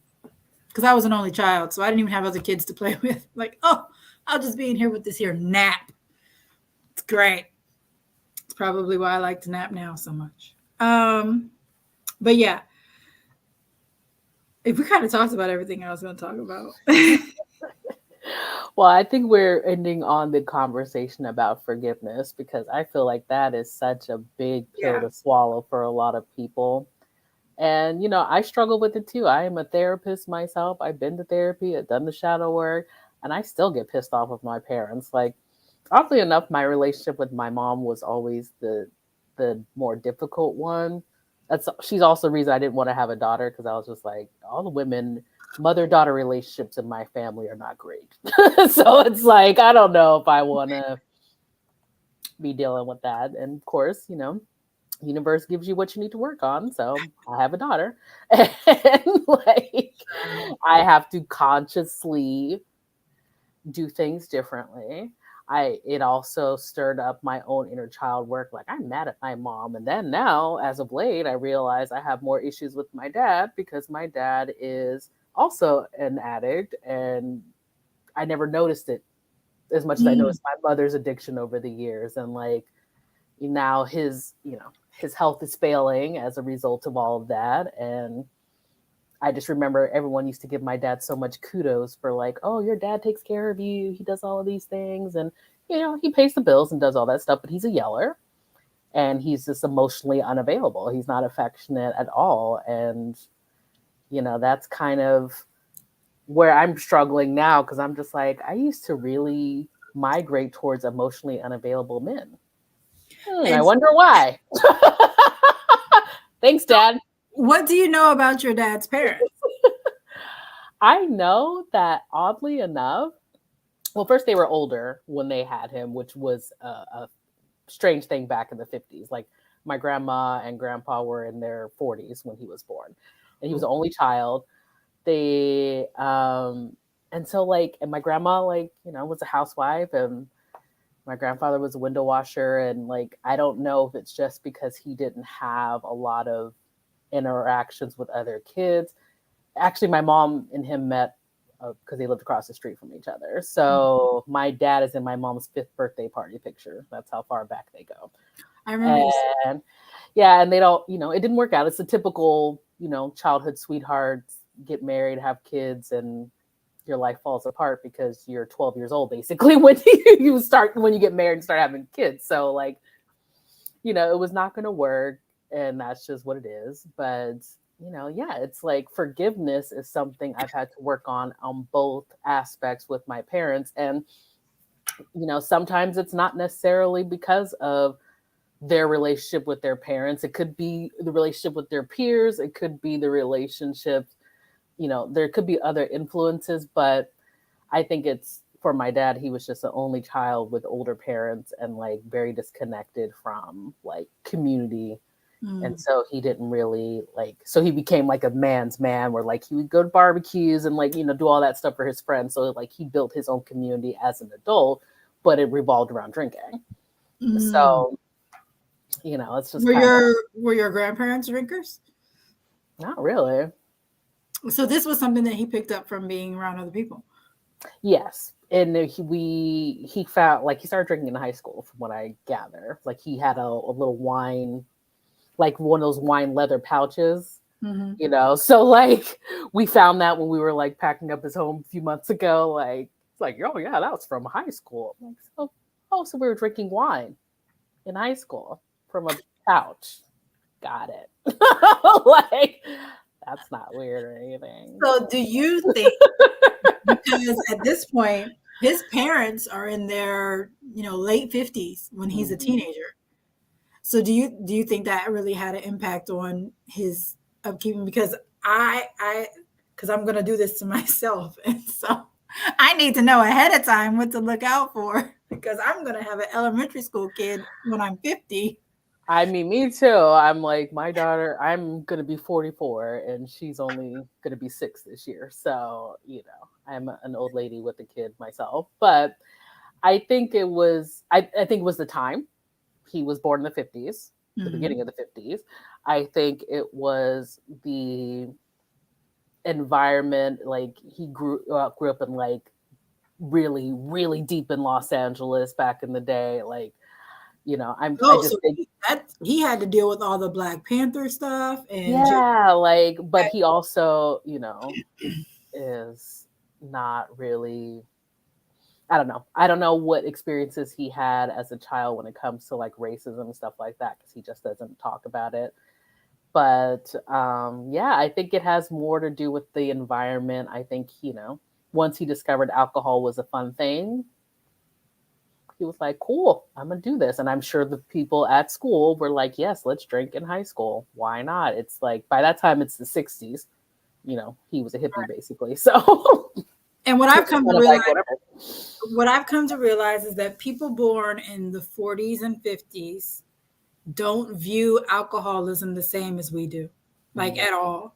They don't realize what it means to be an alcoholic, truly. And they don't understand the difference between drinking and alcoholism. right. They think it's just drinking. Because with my grandmother, she was born in 45 and she was the oldest of the five. Big alcoholic, big, big, big, big, big, big, big. And so she died in 2008. But those last few, like maybe 5 years, she was in and out of being really sick because her body is just like, I'm I done. am so tired of you, bro. Like, what is wrong? Like she really had, especially the last like 2 years, she really had some issues. And I remember at one point they had to pump her stomach. And as a 60-some-year-old woman, they're having to pump her stomach because she had so much alcohol. And one of her other brothers, not the next in line, but one of the twins, he was like he was like really upset that we said she had a problem. He didn't want Right. to acknowledge that his older sister, who had been like the matriarch of our family, had a problem. And so because so many people in the family didn't want to acknowledge that she had a problem, It ended up killing her because no one thought she had a problem that needed help. Right. And then, so now we have my mom who is trying to um, get her to see that she needs help. Like, no, you can't, you have a problem with alcohol. You can't watch my infant daughter. Like, I'm good. Thanks, now pal. she didn't, when I was born, she didn't have that amount of leeway because again, she was 17 when I was born. She still had 2 more years of high school to do. Yeah. She couldn't have that voice, but with my sister, she was able to say, yeah, I'm good. I became the pseudo parent, which had its own effects, but at least she wasn't alone with the alcoholic. You see what I'm saying? Right. And so my mom is had to deal with accountability at some point. Like, no, this is a problem. And trying to get my grandmother to understand it was a problem. And like we had a rule, there would be no alcohol in the house. And because of that, so if my mom and my stepdad wanted to drink, they had to do it outside of the house because we just couldn't have alcohol in the house because my grandma was staying there. Well, she decided that she was going to buy her something to prove that she wouldn't drink it. She said, "I can prove that I'm healed and I'm not going to do it by buying this bottle and leaving it here." And my mom wasn't going. My mom was not going, and she was like, you can't be here. I said no alcohol in the house. You can't be here," because my grandma was so adamant about holding on to this bottle. Like, "No, I can do it. I can do it." And she's like, "No, no, you can't. So either get rid of the bottle or you have to leave." So she was like, "I'm gonna leave." Alcoholic, right? So she ended up leaving. And so the guilt of that kind of like stuck with my mom for a long time, especially because she ended up getting worse. I was still in high school then, but within about I wouldn't even say 6 years. I don't even think it was 6 years later before my grandma ended up actually dying because another family member decided to put her in her, it said they could take care of her. She was there for a week, ended up back in the hospital, went to a coma, and never woke up. And so the guilt that my mom had for that really like caused some trauma within it caused trauma within her, and then she lashed out, and so then it caused friction with her and I. But at this point I'm an adult. So I'm just like, I ain't got to do this. I was already married. It's like you can't sit with us. Not Listen, this interested. this was in 2008. So at this point, I've been married for 4 years and I have a newborn when my grandmother dies. And so then the things that end up happening between me and my mom, I didn't realize were a result of that and her relationship and her guilt. And so I'm just like, yeah, I don't have to tolerate this. And me and my child go over there and you don't have to see us. But my sister was still there. So I still had to interact to a certain point because my sister is there. But it took a lot of time for me to realize that her response was a trauma response. And then once I realized that, I was like, you know what? I just got to let this go. And it sucked because I was wronged in so many ways because of somebody else's trauma. But I had to let that go in order to have a better relationship, or else it was just going to be a continuation. And I did not want to carry that trauma into the relationship with my small person because I didn't want that. I don't want them to feel how I felt once they get older. Like, And definitely not the kid either.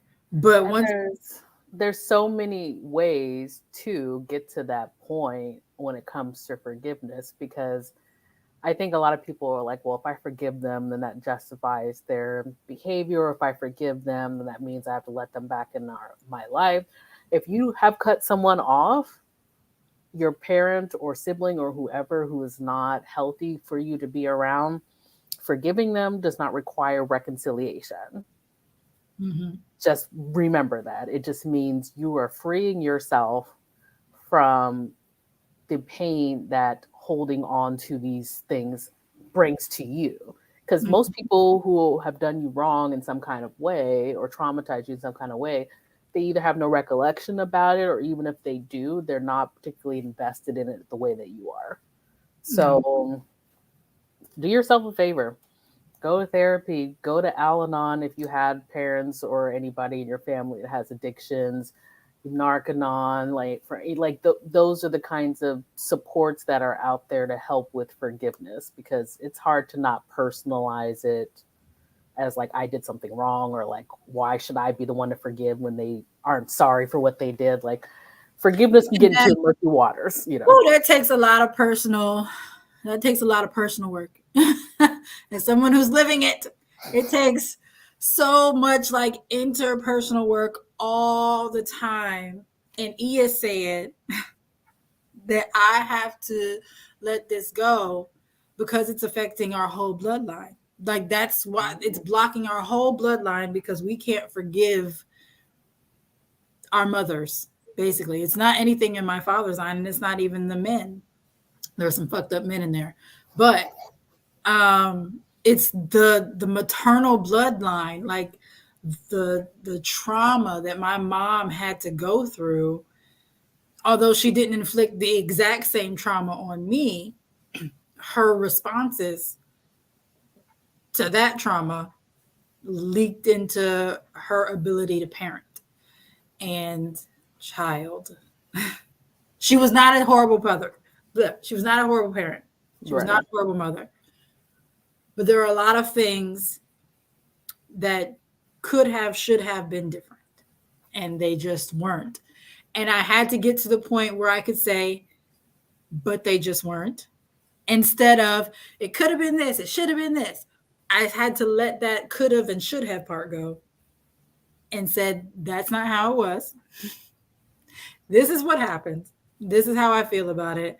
And how can I do better so that I don't inflict that same trauma upon my children? So now, when my small person is getting on my nerves, As they all do. they all do. Let's be realistic. Being a parent does not mean you love everything your kid does all the time. No, Sometimes they're annoying. It's yes, okay to yes, admit they are. that. They can be big annoying, especially when, because they don't, and they don't know what you're going through, Right. especially if you don't tell them. So I have made it a point to say, if I'm already upset and one of these children is upsetting me, I'm like, listen, I'm already upset about something that has nothing to do with you. Your actions right now are causing me to be upset, and I don't want to take this anger I already feel and unleash it upon you because you're adding to my anger. So, what are the solutions to this problem so that no one has hurt feelings? And they just be looking at me like, this bitch is whole ass crazy. But it But they gets them appreciate it more than like you smacking them out of nowhere because they spilled some milk right, when you're already angry about something else. right. Like I'm angry at their daddy. And that's a big thing too. A lot of times the trauma, it doesn't even always have to be a parent. It can come from the other parent of the children. And so you have to be careful not to unleash that on the child, especially men and boys. It really goes both ways. It doesn't matter what the gender of your child is, but it's definitely when you're the female and the father is acting up and you have a son and you say, you just look just like that nigga. And then now you have an attitude with your son because of his face. Like, And I look just like my dad. So my mom's mother, like, and her sister was like, just like your dad, you know? Like, so yeah. it can happen either way, but it's very much a valid point that like sometimes the co-parent can be the one that is triggering your own trauma or making you feel like I need to work on some forgiveness because you're not necessarily a great co-parent or whatever the situation.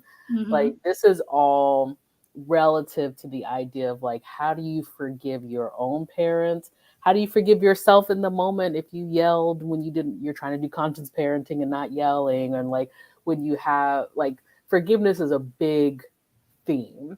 It Yeah. has to be forgiveness of self, of others, and it will make you a better parent. Yes.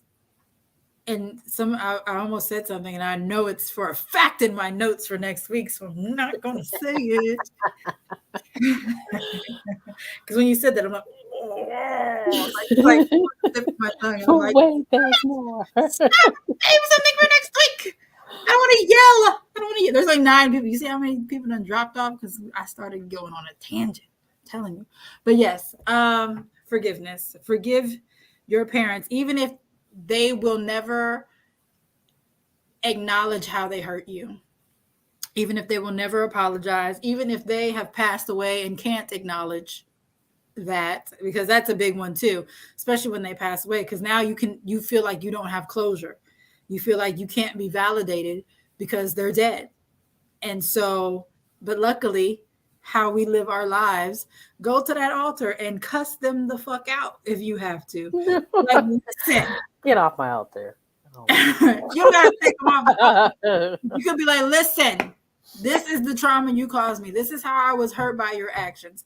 This is how your actions affected me.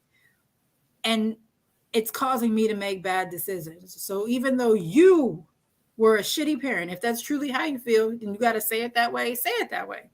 I don't have shitty parents, but maybe you did, because there are some really shitty parents out here. Cuss them out on that altar and tell Autumn, like, and tell, if you got an auntie that's up there too, get your sister, get her, get her.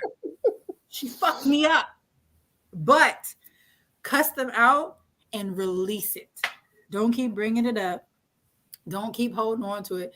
At some point, you have to release it completely, or else you're not going to move on from it. And you're going to keep harboring that same ill will and pain. And you're going to find new ways to traumatize your children. So, That's the moral of the story. Do not traumatize your children yeah. if you can. That's what we're trying to avoid. Yes. So this is one of the best things you can do. You lift so much off of you. Yes, you do. Like real life, go to your altar and cuss somebody out if you have to. Does anybody have any questions, comments, or concerns in the things? I know this is about 10 seconds behind, so I'm going to read a little bit more. Um, Forgiving your parents for the trauma they caused, healing from it, and being better are imperative. Have you met some of these 90s kids? Woo child. They're entering their 30s and still don't know how to do a damn thing for themselves or their children because they are just ill equipped in so many ways and they're traumatized. That's why they go and seek the drugs and the alcohol. Look at Blue and Christian and even like Chris Brown. If you talk about Chris Brown was he watched his mother be beat. And so Mhm. as a teenager, he acted out. And it's just unfortunately a circumstance of that. So him and his mom have a good relationship, but I don't know if he's forgiven. I think it was his stepdad. It wasn't even his actual dad. I don't know if he's really been able to let go of that. Hopefully he has now because I know he's been to therapy. So hopefully he's been able to like let go of that. But again, you have to, you just got to let it go. Even if it wasn't something they did to you, it was something that you witnessed. It's still a part of the whole traumatic cycle of foolishness. So, And going back to the spiritual aspect of things, when people are trying to manifest prosperity, they're trying to manifest love and all of these things, the barrier to a lot of things is not forgiving someone in your bloodline, not forgiving yourself. There's not having done your shadow work. Like, you're not going to manifest your winning lottery ticket if you're still mad at your mom. Like you're just like you're not, that's not how that works, especially if you're working with your ancestors, which we all should be. right. It's not like you there you're literally blocking the prosperity or the calling into your existence because you're too focused on something else. And again, having grown up with parents who were pretty good for the most part but not great all the time, like I get it. I get how much you want to hold on to like this anger about it. I totally understand. It's just like sometimes it's what fuels you to like do better in the world. Like I'm so angry about my parents, I'm going to do the exact opposite. Mhm. I'm going to be great, you know. That's fine. It served you well up until the point where it's probably not serving you anymore. And if you're watching this live, then chances are you are in a community working on your spirituality, and it can, you know, we can tell you that yes, you if you want to get more things for yourself, want to heal and just feel better in general, forgiveness is where it's at, and also doing things maybe differently with your own kids if you feel like you didn't have an ideal upbringing. Just do it differently. Try. There's so many books, so many movies, so many resources on how to do things differently. You know. And we have to, again, if you go back to the first 4 points about them being people and having feelings and having their own lives, that's things that Chris our Brown gonna parents, come curse us out. yeah, that's things He's that our getting started parents, as we speak. right, that's things that our parents didn't really do. Like we weren't allowed to have opinions, we weren't allowed to have lives, we weren't taught that we were people. We weren't treated like people in some cases, depending upon your situation. You were treated like a possession Yeah. instead of like a whole ass human. And it's, you have to, I held on to it for 37 years and it didn't do me any good at all. I had to let that go. And now I'm starting to have the relationship with my mom that I wish I had before because there's forgiveness now. And I don't even, because now you just hear me say, whoo, child, instead of when I would, you'd be like, this bitch. And I would like go off. I don't even do that. I don't even need to tell my side of the story anymore. When you can get to that point where you don't have to tell your version of the events. You don't have to explain how you were wrong. You can get to that and be like, yep, and just leave it at that. That's when you're on a path to healing. You may not be healed yet, but you are on the path. You're on your way. And look at it like this: it's like a bookmark, like or a bookends. Like accepting your parents for who they are will also help you accept your children for who they are.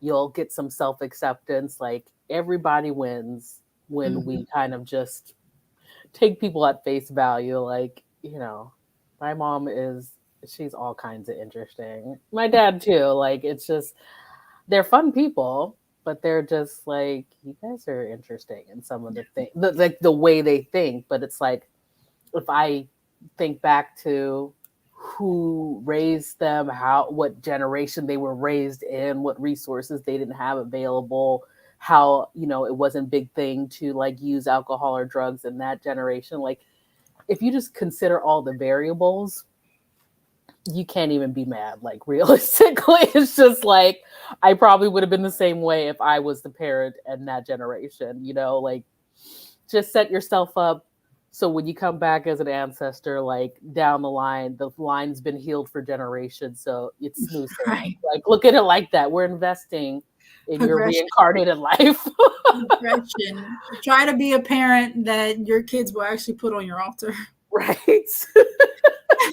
You won't be on the side Right. Like underneath a rock somewhere. be try to be the parent that gets venerated at some point. And venerate your parents. If you have a parent that's passed, and you had an unhealed situation and you haven't been venerating that parent or even a grandparent, just go on ahead and do it. Go on ahead and put them on there. Especially like I don't have my great grandmother, but I have dirt from her grave. And where her grave is, I dug a little hole and I put a little bit of my uncle's ashes and a little bit of my grandmother's ashes in there. Um, so that when I go to the place, there's like all the energies, right? Not all of them, but there's more of the energy. But so I have, even though I had a good relationship with my great grandmother, I had a good relationship with my grandmother, but I understand how that affected my mom. And so I'm working on my relationship with my mother to the point to where I'd be like, Hopefully, it's many, many years down the line. But when it's that time, I can put her on the altar and be at peace with how it ended, because she's not at peace with how it ended with her mother, and that's caused Mhm. some problems with her. And it's not that she didn't forgive her mother; she hasn't forgiven herself yet. I think she's better now, but she hadn't forgiven herself yet. And so you have to also forgive yourself and how you reacted. If your parent isn't here anymore, you may have not had a good relationship when they died, and so you're holding on to that pain too. And you may be doing things that you don't realize, that are affecting your kids, because now you're trying to be their friend and be great mom and da da da da, but you're not actually doing what you need to do as a parent, because you're trying to be their friend now, and you're trying to be the cool parent that everybody loves and all that, because you had a very strict parent or something, That some is type of trauma. exactly my mother. Had a very strict mother and wanted to be my friend from like jump. And I'm like, lady, I need you to raise me. What are you doing? So like, don't do that. Yeah, and It it can doesn't go work. both ways, because I was more like my mom wasn't never trying to be my friend. We were very close in age. A lot of times people thought we were sisters. And she was very good about teaching me some things very, very young that most kids don't learn. But she was overly strict in certain ways, and she made sure that I knew she wasn't my friend. I'm not one of your little friends. Parents love to say that. Um, and so she was very hard in some ways. And so I needed more softness from her. I needed more nourishment, uh, more love, outward love that was just her and I, because I got it when other people were around and people were looking. But when it was just us in the house, it was a whole different person.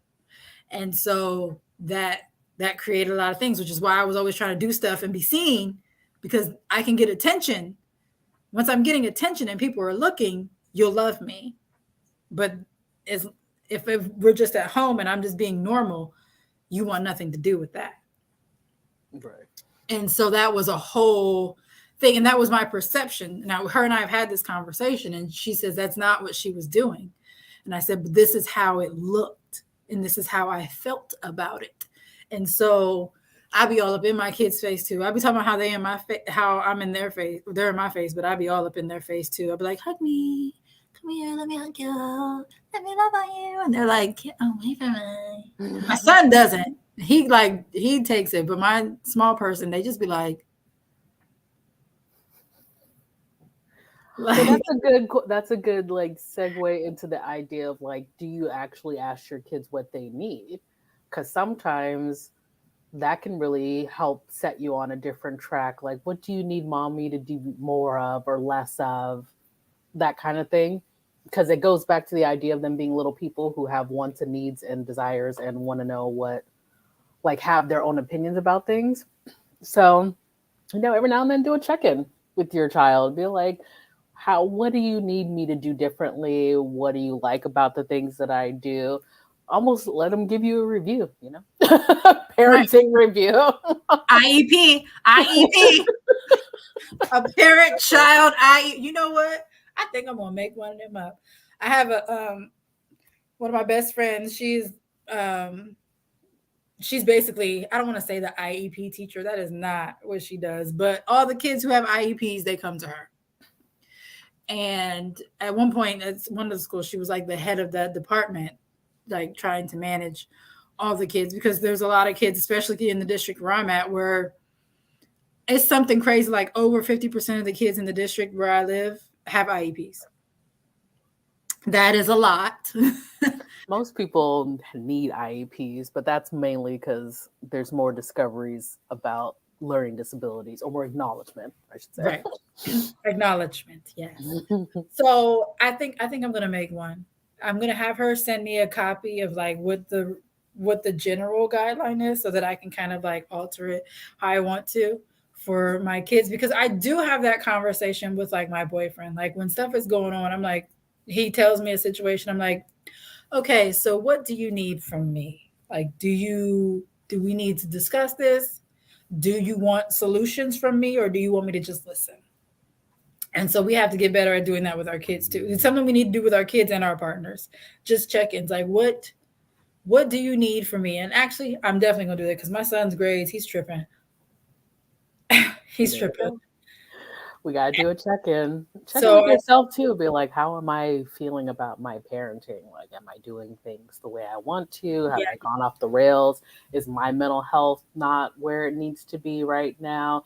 Do we need to start doing family therapy? Like, the beautiful thing is that every day is a new day. You can it's not too late to turn it around as long as you are alive and breathing, alive and kicking. You can turn things around if you feel like you've gone off the rails on how you're treating yourself or your partner or your kids. So this is not like, oh my God, my life sucks and I'm never going to be a good parent kind of thing because I've yelled at my kid. right. It's more of like, is this working for everybody? Is everyone generally Is happy? this a trend? Is Like a one-off. Everybody has a right. one-off where you just can't You anymore. feel like you're getting cursed out right now. And you just can't. Everybody has that moment where you're like, fuck you, fuck this, fuck him, fuck her, fuck everybody. Like everybody has that moment. You try not to have them, especially with small people and children, but I would be lying if I said they're never going to push you that far because they are. They live for it. Feels like. Their brain's not developed. They have no sense. Feels like they want it so bad because sometimes it feels like they only will like being the gentle parent isn't going to work because they don't respond to the gentle parent. But as soon as you act a little crazy, they're like, "Oh shit, let me get my life together." IEPs for all of us. We all IEPs for get everyone. IEPs for IEPs everyone. for everyone. So maybe you and I can work on an IEP, Yeah, a I think parent that's a great IEP, idea. a A child parent IEP, survey. and Yeah. like a self observation thing. So like this is how you evaluate yourself and then evaluate me and then I evaluate myself and I evaluate you and then we come to some type of agreement. Especially when you're tying in your spiritual community, like you can definitely look in there, like, where's your spiritual regimen need to be tightened up on? Are you engaging your kids and your partner in what it is that you're working on and trying to manifest? Like, do you have the same family goals, couple goals? Like, there's a lot of things that we can sort of. Do you even pray for your children? Like for real. Like you're doing all this work to manifest money and a better job and an ashy nigga. Are you Why they manifesting? always have to be ashy every week? Because They never get moisturized. Not once. never. But like, what are you doing for your kids in all this work that you're doing and all these workings that you are doing? Are you including your children? Are you doing things for their mental clarity, their happiness, their joy? Like you could do peace in the home and stuff. Are you doing things for your home and actually like mentioning your children? Like mentioning your children, not just saying, oh, for the home. No, bitch, say your children, include their names in there, even. And that goes back to the title of like enchanting your children. That includes like respecting their feelings. That includes like if you're doing a crystal grid, like make sure there's a protection one near their room.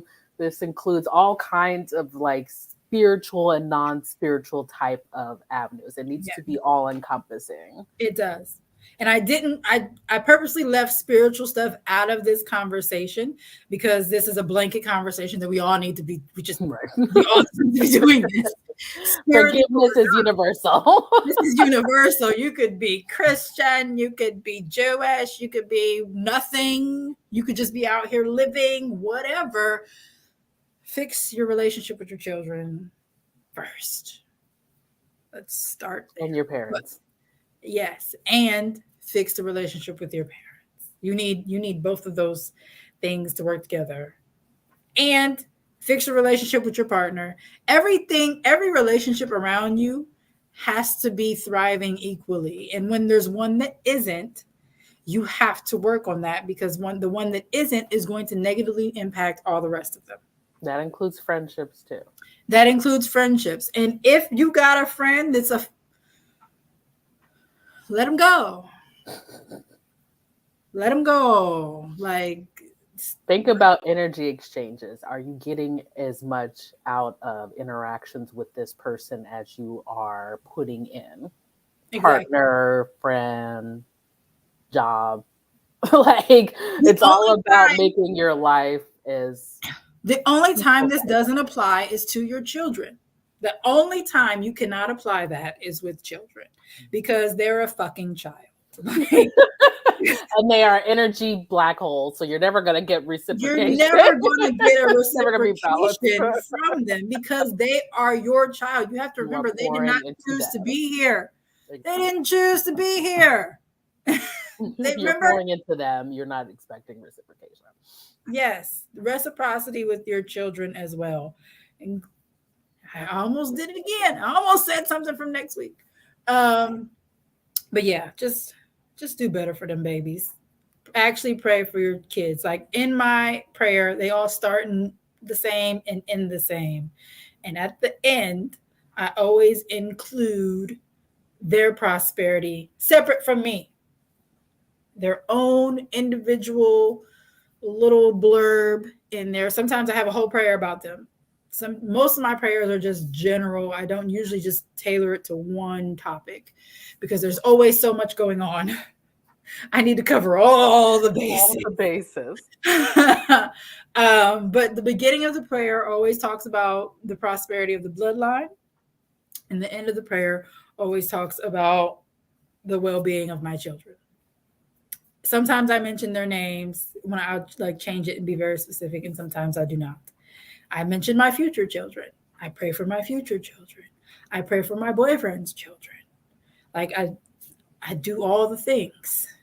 I actually say all my family relationships are thriving, all of them, including the ones that stress me out. All But part of the learning curve there.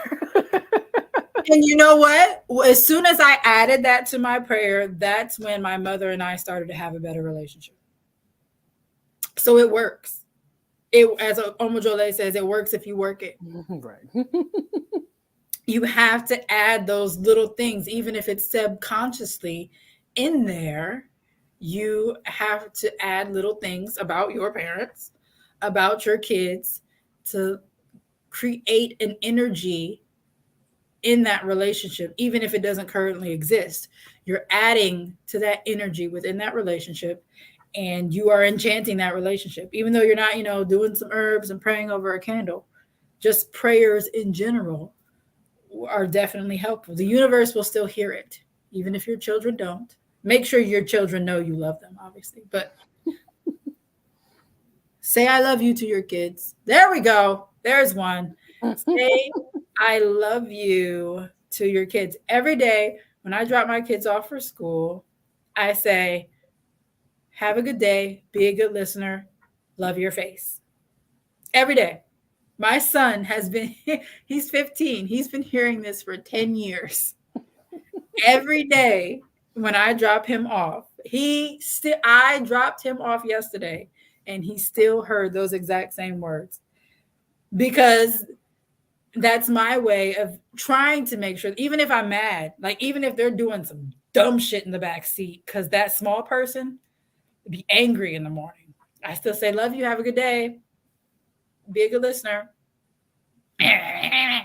And that's what gets out the car. Why do they sound like an alien? Like, Listen, they're not here right now, but next week, if no, they won't be here. Next time that they're here, I don't care what we're doing, even if we're in class, next time that they're here, I'm going to have them come over and temporarily get on camera so you can just see the foolishness. Foolishness. of course, they're not going to do it at that point. They're going to put them on camera. They used to go by Lucifer. Oh no! That's a lot. Mhm.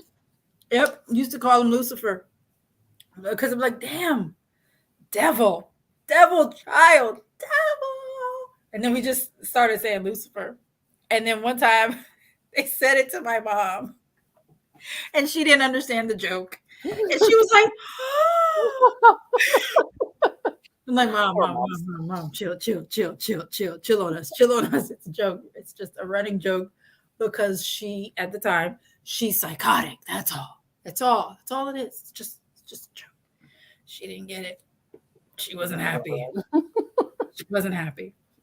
So the small person never does not go by Lucifer anymore. Used to be the dragon lady too. We don't wake the dragon lady. We don't now. It's dragon person. But like That's when true. they are asleep, if you could avoid waking them, you should at all Probably costs. your best interest at all times. Do not wake the dragon person at all. Like every morning, it's trauma for all of us. And I'm like, I don't want to yell at you at 6:30 in the morning. Why would you want to start your day with your mother yelling at you? Just get up off the floor and get in the shower. Just put your A little clothes. ambitious early in the morning Just for just them to make sense. Doesn't let's happen. just put on clothes and brush our teeth so we can go. Now I'm only going to be able to ask this a few more times in a nice voice. I'm going to get to a point where I'm going to start yelling at you. Please get up so that I don't have to yell at you. No one wants to yell at 6:30 in the morning. Get up. Now. Get up. Now. If you don't get your ass up, like that's how it goes. That's how it goes sometimes. We just got to pray about it. I know. I don't know. But listen, I said I'll be trying. Not that I'm perfect. I'll be trying. All we want is effort, guys. That's what we're talking about. Trying. That's how we will wrap it up is just make sure you're trying. Make sure you forgive. Trying. Any questions, comments, concerns before we head out? I have to go Yeah. make lunch for my little person. Oh yeah, because She's you're about to all start alone. kicking. Yeah, she's gonna start kicking in the door any minute now. Oh yeah, The we can't have the that. hungry dragon lady will be coming. I That's am I horrible. am the food wench to a 5-year-old. So Where's my sandwich, woman? yeah, she's like, you've been doing too much for too long. Like, what are you doing? 2 hours I can feel the energy like hovering outside sleeping. of this room. Like she's Horrible. circling. She's I gonna don't like think there's any questions. snack. Nobody's typing anything. I don't see They anything. just like watching us just jabber. We love to talk. Right. We do 3 hours pretty much every time we're together. Like we it's the Leo vibes. Because We just it's jabber. necessary. We gotta talk about the things. And And so many things come up. having your perspective as a therapist is like so important to the conversation. So important. So next week there's part two. Yeah. I will Um, be in Houston next week. I will try to be on. If not, I'm going to be in my family home doing some ancestral veneration. My oh, great grandparents. Yeah, it's going to be that's gonna be great. and do a So Christmas dinner outside. It's going to be awesome. oh, that sounds so great. I hope it's really nice weather too. I hope so too. I think it's like in the 70s out there right now. They sound Oh, like a tornado. Like they have a lot going on in Texas right now. Just like well, we had that train derailment that poisoned the water, so there's that. what? Oh, Yeah. Okay. And then there was another one in Michigan a couple days ago. Mother Nature is just sick of us. Yeah, it's a whole big thing. Oh, They no. nuked the town. They basically nuked the town because so the train was carrying chemicals. Some of them did explode, right? And so they couldn't move the train or the things, and so they dumped the chemicals. They did controlled burns in some cases, and in other cases they just dumped them into like a ravine or whatever. Like this is fine. Yeah, it was a lot. Thank you, Natasha. I'm glad that you got something from it. It was a lot. So we're not drinking water here. It's fine. It's fine. It's fine. Just bottled water. Spring water for everyone. You're Yay. gonna spring water. You're gonna spring water. crazy. So part 2 is next week, same time, 4:30. I hope everyone comes. There should be a link. I'm pretty sure there's a link in the description of this video that will take you to a place where you can do more fun things with us and connect. There's if you're on YouTube, if you're watching it directly from YouTube right now, you can go to the other videos. There's more on there. Nicole has joined me for quite a few videos. I am so happy that she is part of I the love company chatting here. We have and such a that good time. she has joined me. Natasha's from Philly. That she has joined me for some of these because it's really added to the conversation. She is such an Thank you. asset to our Oh, community, thank you. and we're working on a project, and I can't wait till we really start working on your project because I this is know. going to be Very excited. exciting, I am super very excited. fun. So, we love you all, and remember to keep your head so high you don't ever see the haters. Peace. You laugh every time. I do. I just love that.